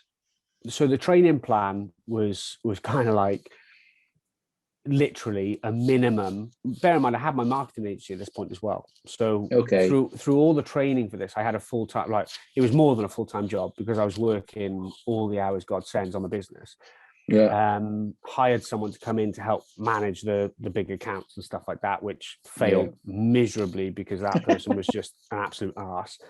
But essentially, I'd train for at least an hour and a half in the morning before going to the office. And then after work, I'd probably get to clock off around like 5, 6 o'clock. I'd go to the gym for 2 to 3 hours minimum, go home, eat, and then work again before going to bed. And that was my life pretty much until around about 4 or 5 months out of the challenge, where I had a test run where I'd complete 25% of all of those numbers on a training day on a weekend. And that 25% was like, to be honest with you, I found it relatively easy. So I knew my training was kind of on track. Where were you doing that? Sorry, so that you could transition just from, say, the pool straight into everything else? Yeah, so I did it down in the Vale Hotel gym. Oh yeah. Okay. Down there, and it was literally like that 25% test. I was like, oh, do you know what? I'm pretty much on track. But the training was basically lots of everything. Like, so every day it wouldn't be like, right, 20 minutes on the cross trainer, 20 minutes on the rower. It would be like, right, I'm going to spend 2.5 hours on the rowing machine today. Yeah. And then the following day I'd be like 2.5 hours on the runner, 2.5 hours weightlifting. But though that weightlifting, that, like, a lot of people will go to the gym, they'll do a set of 10 or a set of 15 or a set of 6 or whatever, and then they'll break for like a minute or two. My weight training was a circuit of bent over row, leg press, and at the time, lat pull down. So I did like 20 bent over row on 60 kilos. And then I'd go and do like, I think it was something like 20 reps on 200 kilos on leg press, and then 20 reps of lat pull down. But I just do that in a continuous circuit for like 2.5 hours with no break. So on the leg press, I just drink whilst I'm sat on the leg press doing it, just to get fluids in me. And then that would be my 2.5 hour training session done then. And I was absolutely destroyed. But then I had a 50% test, which was 3 months out. That was absolutely horrible. I didn't get my nutrition right. I just wasn't eating enough of the right food. I wasn't drinking enough. And some of my training sessions were there to generate cramp. So basically, as we all know, you see a footballer go down, if it's gone into extra time, you see a footballer go down with cramp because their calves or their quads or wherever lactic acids build up so much they can't get rid of it. Lack of salt as well. So like I had to, and in CF we lose more salt than the average person in our sweat. So I have to replenish a lot more salt. So I took like 2 salt tablets an hour just to replenish the salts. But some of my training sessions would be for mental resilience as opposed to physical. So I'd go into the gym, I'd jump on the watt bike, I'd do like a 45-minute all-out burst until I generated cramp in my quads. And then the training began then in knowing how long I could last pedaling whilst having cramp. So I had to like tap in to like a lot of visualization techniques for the day. But I also tapped into something, and it was a technique that I'd heard about, but I'd always kind of gone, I don't believe in visualization, what a load of crap, until I actually truly understood how powerful it was. And once I generated cramp, I basically told my mind that that was energy for fuel that would fuel me. So the more pain I was in, it was almost like the more I'd enjoy it, because I was like, oh my God, I got loads of energy. It was just this really, it was just this really weird mindset that I'd had for this challenge. And the 50% test, my nutrition was totally wrong. I had cramp in my calves while swimming, and I was doing front crawl, and mate, honestly, I wasn't even kicking, and this cramp was debilitating. And so much so my legs would just start sinking because I just wasn't focusing on my technique at all. So I finished the 50%, but I was like something like 14 hours. So I was just thinking, hang on a minute, I'm not going to do it. Like, I've done 50% in 14 hours. I should have done that really in about 11 to make sure I've got a bit of time to spare at the end. So my training was just ramped up to like 6-7 hours a day for 2 months. And then I take the last 3 weeks off completely just to carb up and get ready. And then I think what I hadn't accounted for on the day was the amount of adrenaline that I'd had, like on the actual day, the event. And obviously sportsmen will tell you this, you know, it's all very well doing all these things in training, but when you get to the final of a World Cup and the crowd are going mental, and that cheer gives you so much adrenaline, and you feel like you can run faster, hit harder, all of these things, and go for longer, that adrenaline is real. And we trended on Twitter. We were number 2 trend worldwide on Twitter for the whole day. And we were the number 1 Just Giving page in the world. And my brother would come over because he did my social media, and he would come over to me and say, look, we've just got a video from this child, and this is their message to you. And then what I'd done, which I thought was a really good tactic, actually, it did work, was I dedicated each hour to a different child around the world. Oh, class. So if I failed, I'd be failing them on their hour, because I knew they were exercising with me. Did you break it down by hour then, in terms of, right, this is the amount of exercise I have to do this hour? And then you break into 24 sessions, basically. Yeah, essentially. Or so what we 22, you said. Yeah, what we did is we broke it down into, right, this hour, like the first hour, I'm going to make sure that I cycle 15 miles. I'm going to complete, 3 miles on the runner. And then the following hour, I just do weightlifting. The following hour, I do a circuit of the 3,000 sit-ups, 1,000 press-ups, 1,000 squats. And we kind of knew through the training, obviously, we do sort of time trials on different exercises, and we kind of knew that 1,000 press-ups would roughly take about an hour to do. 1,000 squats would take, I got the 1,000 squat time down to 24 minutes. Fucking hell, mate. Flat out, non-stop, just unbroken squats for 24 minutes. And I got to 1,000. And that in itself was like, in training, was really good. But on the day, because of everything else, you've got to add at least another 20 minutes onto that. So all of a sudden then, mathematically, you're thinking, you're 10 hours in, shit, am I going to make this? Have I got to speed up? Have I got to slow down? And there's all sorts going on in the day. But that's what your team are there for, because your team are there to say, jump on that, increase your pace, and they look after all of that. And I've just got to think about keep moving. Yeah, you say that, mate. If it was that easy, we'd all be fucking doing it, pal. Like when your leg, like on the watt bike, is a brutal bit of kit, mate. When your legs have gone, your legs have gone, and anyone can tick over. And boxers, they've always got that one power punch left. They may not have the fitness to keep going, but they've got one knockout punch at any point, just because that's what we're like. To keep doing it repeatedly, mates, is you're not all there, because it's mad. Mate, do you know the hardest part of the whole chat, like the hardest exercise of all was the sit-ups. The I'm not 3,000 surprised. sit-ups like broke me, but it wasn't so much my stomach that was hurting, because obviously I got a lot of scar tissue and stuff like that, which was fine, but it was my hip flexors. Yeah. So Oh, it pulled on my mate, hips yeah. so much. Yeah. And I'd jump on the bike to like kind of give them a bit of a rest. And then I'd go back into doing sets of like, I'd do 100 sit-ups unbroken, then I'd do 50 press-ups and 50 squats in that circuit, just to give my hip flexors a bit of a rest. But those sit-ups, by the end of it, I was just like, my neck, the back of my neck muscles just completely seized up. Yeah. And then I had to go into the 2-mile swim. So my trainer got like an ice block, put it into like a couple of flannels, a towel, and wrapped it around my neck for when I was doing the sit-ups. And I was physically pulling on the towel. Yeah. And the ice, I had like a bit of an ice burn on the back of my neck that I just hadn't even thought about. But my neck was in bits, my hip flexors were in bits, and the press-ups, my pecs were just, pretty much like torn to bits. But I'd have to drop down to my knees, mate, to press ups on my knees though.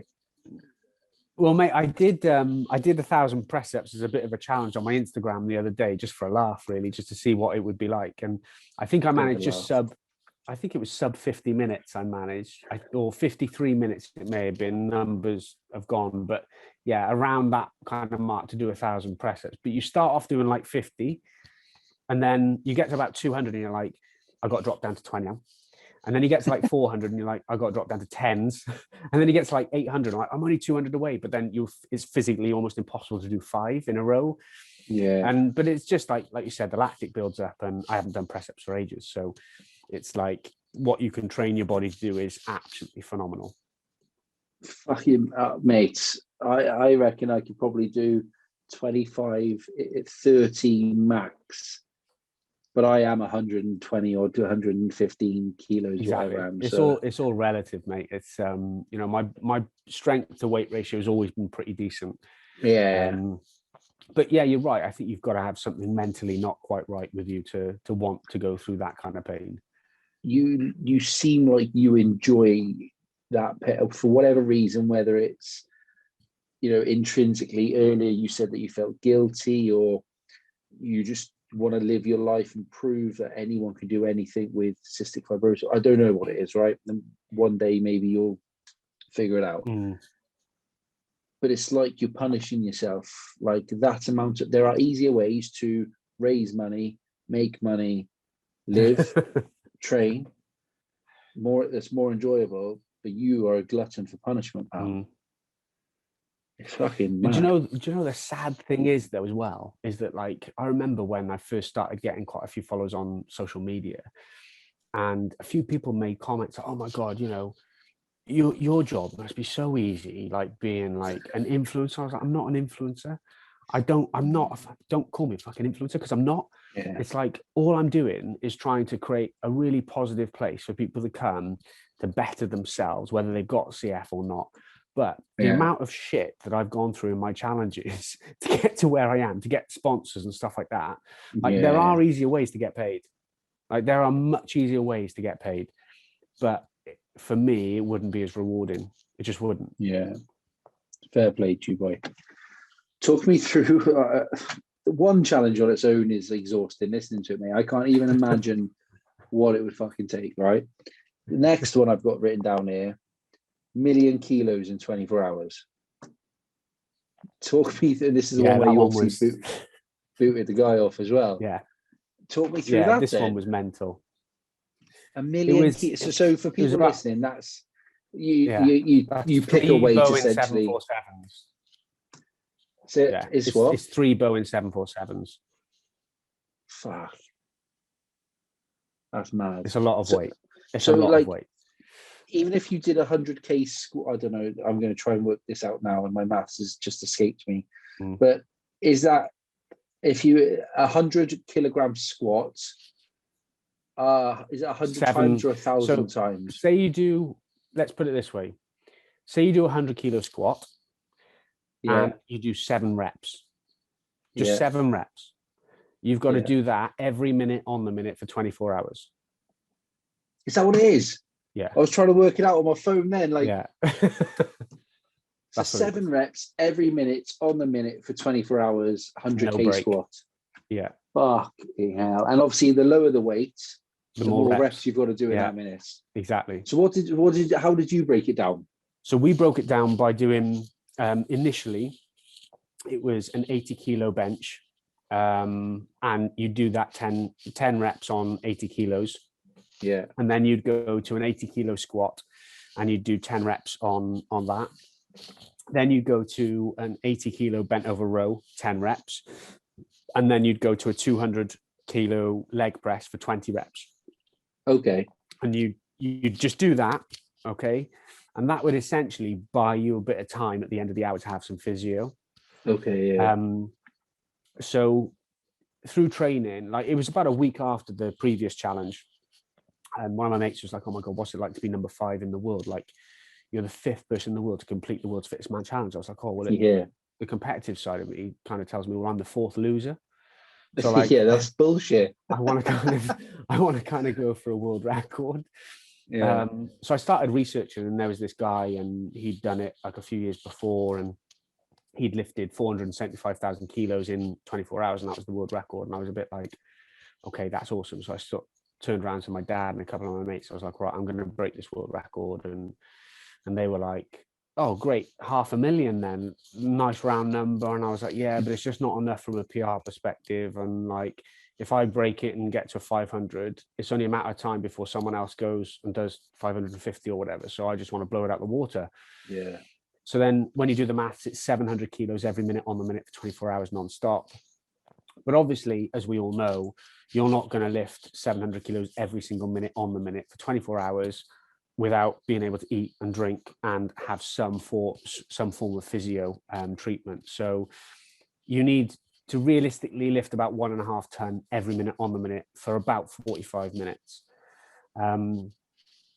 Now, if the normal average gym goer went to the gym and lifted 1.5 ton every minute on the minute for 45 minutes, they'd be pretty broken. And I realized this in my first ever training session for this challenge, because I was like, I turned up like, I'm 5th in the world at this thing, at this challenge I've done.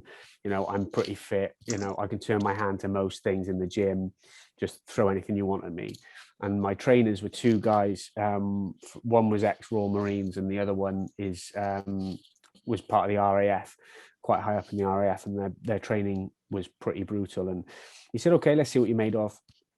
So we went into this gym down in St. Athan in the MOD base. Oh yeah. And they were like, okay, let's do the warm-up.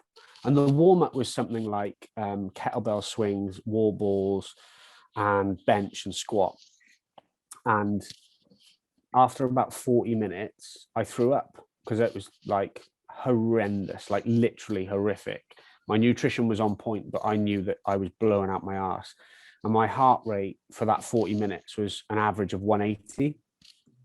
And I threw up, and he was like, right, great, that's the warm-up then we're ready to train now.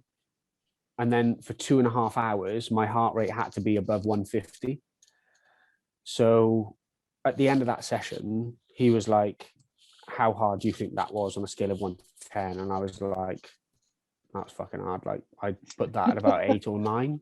Yeah. And he was like, what do you mean 8 or 9? And I was like, well, I think 8 or 9 out of 10. He said, so you're telling me you didn't give me everything? You didn't give me 10? He said, we got another hour to go. Let's go. And I was just like, oh my God, like, I'm pretty fit, but this is like another, like, he wanted basically, and he did it, and he broke me. Yeah. And that is what he wanted to do. He wanted to break me. And he said, okay, that's good. He said, now I know what you're willing to put into this. I will train you for it. So it was like a test almost. Like, if I hadn't have given him and shown him that much like desire for this, he would have just gone, it's not worth my time. Like, you're literally not worth my time. So the training was literally 7 hours a day, 1 day off in every 10, weightlifting every single day. And that was it. So like on a Monday, for example, massive. Mate, I put on like good weight, like really good weight, but I only weighed 85 kilos going into that, but I was about 10% body fat.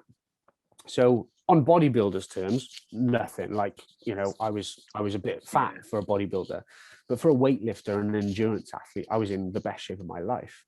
Yeah. But a couple of weeks before the challenge, I was in Alicante giving a talk, and I flew back and I went to pour myself a cup of coffee in the morning, and I was like, shit, I can't, my hand's like feeling really numb and painful. I can't pour myself a cup of coffee. Like, what the fuck? So I went on a WhatsApp group and I was like, guys, I think we've got a bit of a problem here. I can't lift a kettle, let alone a barbell. And they were like, what? Get yourself down the hospital, get a scan. So I went to see the doctor, and he was like, you've got broken hand. I was like, what? What do you mean broken hand? I haven't done anything. And he's like, well, your training schedule, what's it been? And so I told him that, you know, on a Monday, Thursday, Monday, Thursday, Saturday, I do bench press for 6 hours. And he was like, well, what do you mean 6 hours? I was like, well, I just go to the gym and I'd lift for 6 hours bench press with like a minute rest in between sets. He's like, what, for 6 hours? I was like, yeah. He was like, well, obviously the bar, you're lifting 80 kilos. The bar is bending the bones in your hand. So you've got stress fractures through those two bones. Yeah. So he was like, your hand's like fucked, basically. And I was like, well, just give me some cortisone injections, give me some painkillers, and I'll be on my way. And he was like, no, I know what you're going to do. Like, I've seen your challenge online and stuff. And he said, there's no way. If I do this, it's my job gone. Yeah. So I was like, all right, okay. So I said to the boys, I was like, listen, guys, bit of a problem. It's broken, but we need to go ahead with it. We've got the press, the media are all turning up. All these people are turning up to support me. I can't let anyone down. Let's just go ahead, but don't strap it, because I'm going to be thinking about the injury. So turn up, get warmed up, get ready on the row machine, get everything moving. And the guys come over to me and says, right, you ready? I was like, I think so. So what do you mean you think so? I said, well, I haven't bench pressed for 2 weeks. Like, I literally haven't lifted anything on my hand for 2 weeks. And he was like, so you haven't tested it? I was like, no. And because the cameras were there and ITV were there filming, they put up this board so they couldn't see the bench. And I went around the side of this board, and he was like, just lift 80 kilos for me once. I was like, okay. And I was so nervous because I was thinking, this is my first rep of a world record. Like, if I can't lift this challenge is done. Like, it's over before it's even begun. I lifted it and I was like, okay, I feel okay. I can do it. And he was like, right, great. 3 hours in, I was like, guys, you're going to have to strap my hand. It's absolutely killing me. So they numbed it with ice for like 5 minutes every hour. Yeah. And mate, it was like physically the most demanding thing I'd ever done. I smashed the old world record in like just over 10 hours. So I knew I was like well on track. But the funniest thing was my last set that actually got me to, like, we told the cameras it was 1 million. This last set was to hit 1 million. But me being me, knowing that this was a world record attempt and someone else was likely to attempt this after they'd seen that it's possible. Yeah. I actually lifted 1.1 million just to make sure that it was an extra 100,000 kilos thrown in for good measure.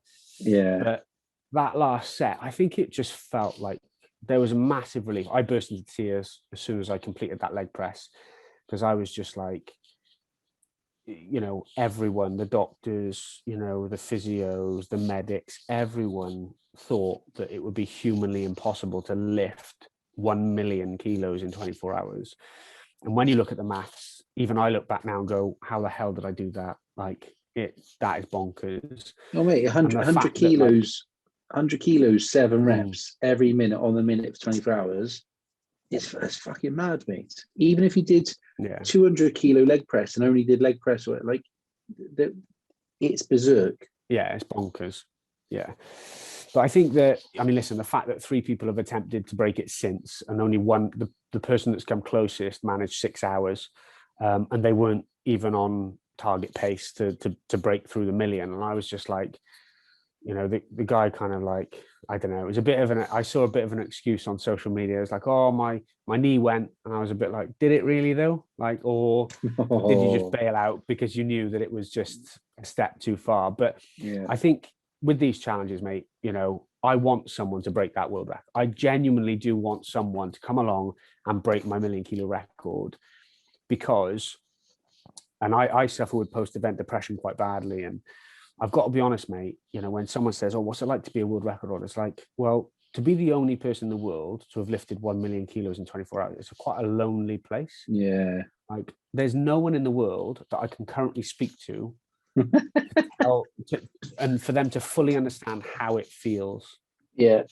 To lift that weight. And I would like to share that, but I think, people, you need to make a lot of sacrifices in your life to go for something like that. You miss out on a lot for a good year before, you have to dedicate 6 to 7 hours every single day to that one event, that one thing. You've obviously got to, like, after that, I mean, this seems like a walk in the park now. October 2019, you swam 21 miles, which was 1,350 odd lengths in a pool, cycled from Dover to St James's Palace, and then ran from there back to Cardiff.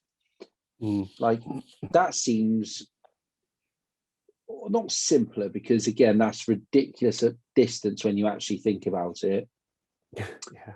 But it's their disciplines where it's just keep moving. When you're trying to leg press 200 kilos, like, that's so dangerous. Like squatting 100, like obviously you've got people around you supporting you, but with running, sometimes it's just keep your feet moving, just keep fucking moving. And you did that across 5 days or whatever.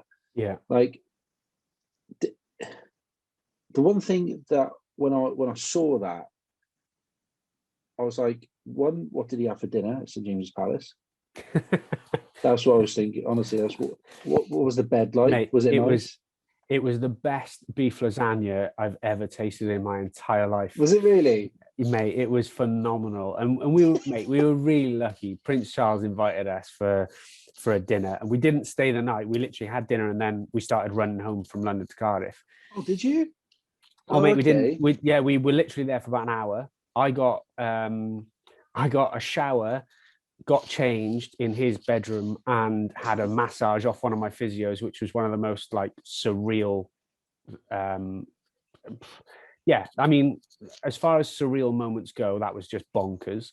Any fruity pictures or toys next to the bed or anything like that? Mate, do you know what? It was really weird, because like, we went in and you're like, a maid kind of shows you to the room and then just sits outside the room in case you need anything.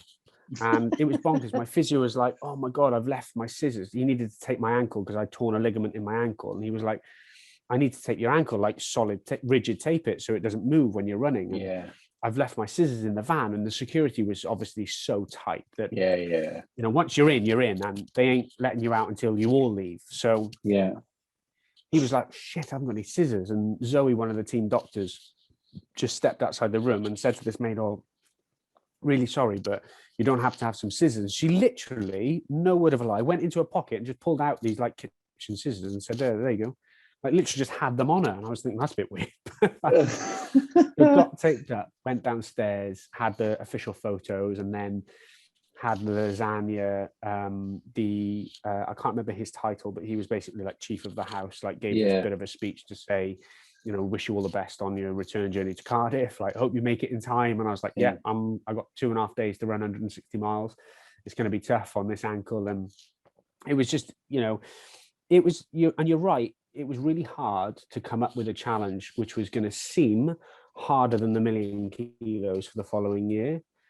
Yeah. And that was the biggest challenge I had, actually, to make something more difficult than the 1,000,000, because, the 1,000,000 kilos was really relatable. It's 3 Boeing 747s. You can kind of picture how much mass that is. And I think I'd never done a triathlon. And I think, to be honest with you, I'm never going to do another one because it was horrible.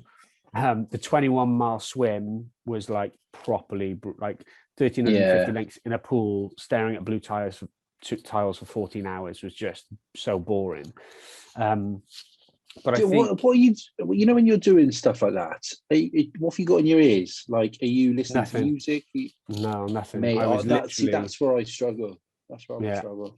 It was the training for the swim, because I was a shit swimmer, like really bad. I said to one of my coaches, Lawrence Cronk, Endura Prep in Cardiff, and I was like, mate, I need someone to coach me to swim.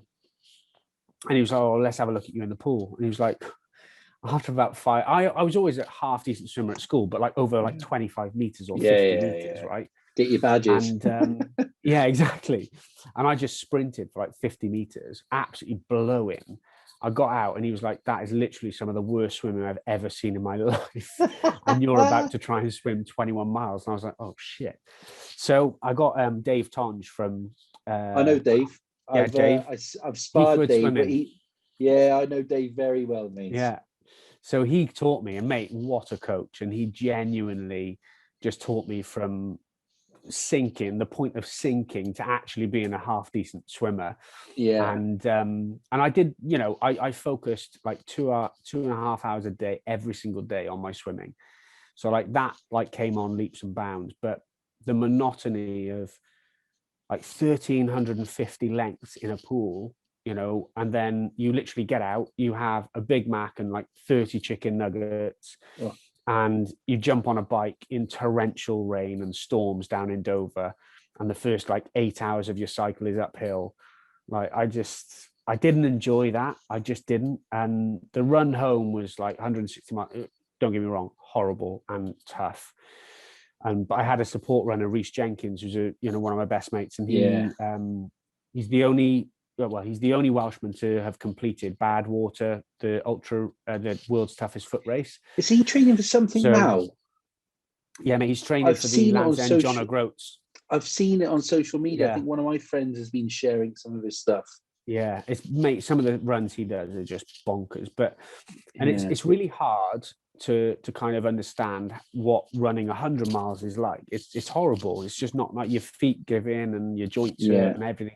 You're knackered. It's just not nice. And so for me, it was like, I think mentally the toughest challenge, because I just didn't enjoy every aspect of it, you know. And whilst the 1,000,000 kilos was really tough, I was in an environment which was to a degree controlled. Obviously, you didn't have the weather sort of, you know, the problem that we had, but also I enjoy lifting weight, you know, and I never got tired of that. But with the cycle, I was a crap cyclist. I was genuinely really bad. Like I wasn't efficient. I was on a crap bike, but obviously you should never blame your equipment, but it was a shit bike for that challenge. And the kit was just soaked through from like the first 5 minutes, and the weather was crap. And I was just thinking, Jesus Christ, my why is really strong, but there's got to be something in this challenge that you enjoy, you know? Yeah. So it was really tough, but you know, listen, I'm a couple of weeks away from announcing the 2021 challenge, which I've got to be honest, even when I look at it, I'm thinking this is bigger than the 1,000,000. This is bigger than the 1,000,000. And when are you announcing that? Because this is going to go live on either the 5th or the 12th of April. Okay, so I'm in the final stages of getting something out. So the 5th or the 12th. If it can go out on the 12th, I can gamble telling you. Yeah, I'm non-disclosure. I will not tell at all. Okay. This will be this. Right. I swear to you on that as well. Okay. All right then. So basically, this year's challenge is to pull a car for 100 miles. What the fuck? Yeah. How do you even train for stuff like that? Well, I've got to be honest, the biggest challenge of this year's challenge is the training, because I haven't been in a gym for 3 months. Yeah. And obviously you need to lift a lot of weight. You need to lift heavy, which I was getting really strong before Christmas, before the lockdown. Yeah. And this year's challenge is going to be really, really tough, because you've got to do a lot of weights and you've got to pull the car a lot. And I haven't pulled the car for a couple of months either. So Jesus. And where from? Like 100 miles where? So it'll be round a track. The location's to be confirmed soon. We're just waiting on the final parts of that to confirm it and the contract. But essentially, it'll be either round a track or on an airstrip. And you're just going up and down. But it's going to be a world record attempt. The first 24 hours will be an official world record attempt. So I've got to exceed 21 miles in the first 24 hours. And my goal is how to long essentially it's going to take. pull. Yeah, it's going to take a long time to pull. But essentially, my goal is to pull the car 100 miles in under 100 hours. So I've got to average 1 mile an hour. Mate, what the fuck? Like, yeah. It's what bonkers. car is it? Do you know what car it is? Well, this is the thing. So Rain Energy Drinks, who are one of my sponsors, are potentially providing their Ford Raptor truck for it. So when I say car, it's a truck. You could have gone Fiat 500, mate. You'd have been able to carry it on your shoulder. So it's got to be, for Guinness World Record, it's got to be at least 1.5 ton. The truck is 2.4 ton. So it's nearly a ton heavier than what I need, but fucking hell. It looks pretty mammoth. Mate, what a mental bastard you are. And that's all for you. Obviously, is it CF Warriors, your charity? That's for CF Warriors, which is my children's charity. So we basically support and fund research at Portsmouth University for PhD students to carry out key research and vital research around sport, exercise and nutrition in CF. But we also send out warrior packs to the kids all over the world to make them feel part of the CF community and a really positive place to be. Because with CF, there's one fact that not a lot of people know, but you can't meet another person with CF. So a bit like COVID, social distancing, we've known that for all our lives because we carry different bugs in our systems. So we can't risk coming into contact with another person with CF. So that's berserk, man. Yeah, it's a lonely disease, and this is why CF Warriors was formed a few years ago by me and my brother to really promote a positive place for CF Warriors for the future. Fair fucks to you, boy. Any plans for a bit of a break or a holiday when you hit that 1 million mark? Do you know what, mate? I think it's a target that is just naturally been put there. It's not a target I sort of set myself early on. But obviously, the more we've raised as a family and the more events we've done, that figure's just kept climbing. So, I think, don't get me wrong, I would love this year to be the year to break through 1 million. You're celebrating coming out of COVID lockdowns, celebrating, key moments in my life as well. And I think having been doing these challenges for a few years now, it would be nice to sort of take a few months off after I hit the 1 million and say, do you know what, let's relax for a little bit. Spend some time with your missus, mate, and the dog. Exactly. Well, that keeps me busy and keeps me on my toes. The dog, not the missus. But, Crapping all over the floor. That's definitely the dog, not the missus. But I think the biggest thing for me, mate, is spending quality time with those close to me, and really enjoying our moments together. So mate, I just looked then. So we've been over 2 hours. We've been sat here. We had a pee break in the middle. I feel inspired, pal. I've had loads of amazing guests on here, and I feel like they're just the motivations and the inspiration and the characteristics that people can hopefully take away from these pods. For me, it's fun, but I'm genuinely inspired by. I haven't trained today. I'm going to go and train now. I wasn't going to train today because for the first time in 2 weeks, I trained Monday and Tuesday. We're recording this now on the 17th of March, right? I hadn't trained for a couple of weeks before this. I'm going to go and train now because I was going to have a day off because I'm sore, and I'm like, I'm not sore. I'm being a pussy. I am not sore. I am being a wimp. Where can people find the most important thing here? Where can people find your socials, your challenges, your charity? I know you've got a website. Tell everyone where they can find you. Yeah. Well, first of all, mate, thanks for having me. I'm always happy to share my story, and the more people that hear about my story, hopefully will be inspired like you are, and in wanting to just better themselves in any area of their life, not just exercise. But I think the biggest thing I want people to understand is that life is definitely worth living, and no matter how dark a moment you're going through, it is worth being here, for everyone around you as well. But if people want to find me, it's Josh LJ24 on everything: Instagram, Facebook and Twitter, and then it's joshlj24.com for my website. And then you'll find all the links there for fundraising. And obviously, as I'm approaching my next event, there'll be a link on my bio on Instagram for the Just Giving page, which is obviously the most important link that I put up every year. So of course. so that's the big thing for me, is just to raise awareness, and hopefully with that awareness comes the 1 million mark. Mate, I would love to. I mean, when this goes out, hopefully you've announced everything, so this isn't a big shock, and people are like, "What the fuck is going on?" Yeah, but I would love to keep in touch, pal. Like I said, normally we'd be doing this face to face, but I'd love to keep in touch. I'd love to, I'll donate, and if we can help at all, then mate. I'd be more than happy to, and come down on the day, whatever it is, right? Absolutely. Keep in touch. Thank you so much. Just want to say a massive thanks to Tiny Red Brewery, because they give us a couple of beers. So nice little afternoon key lime lager there. I'll bring some down for the finish line, pal, so you can definitely crack one open and probably just pour it on yourself or whatever. Definitely. I'll need it, mate. I'll be drunk pretty quickly. I can imagine, mate. One can, you'll be on the floor. No, I'll be on the floor without the beer. It sounds like a good night in, boy. Big thanks to everyone that's downloaded, subscribed, rated and reviewed. Would love your feedback on this episode. Like Josh said, if ever you're feeling alone, please feel free to DM. I might not have the answers, but I'll know someone who does. So always DM us. Check us out across all podcast platforms, wherever you listen. Catch us on catflapchats.com to find our merch, our partners, and our back catalogue. Check out our Instagram TV series every morning on @catflapchats. Thanks to JBG Group Electrical.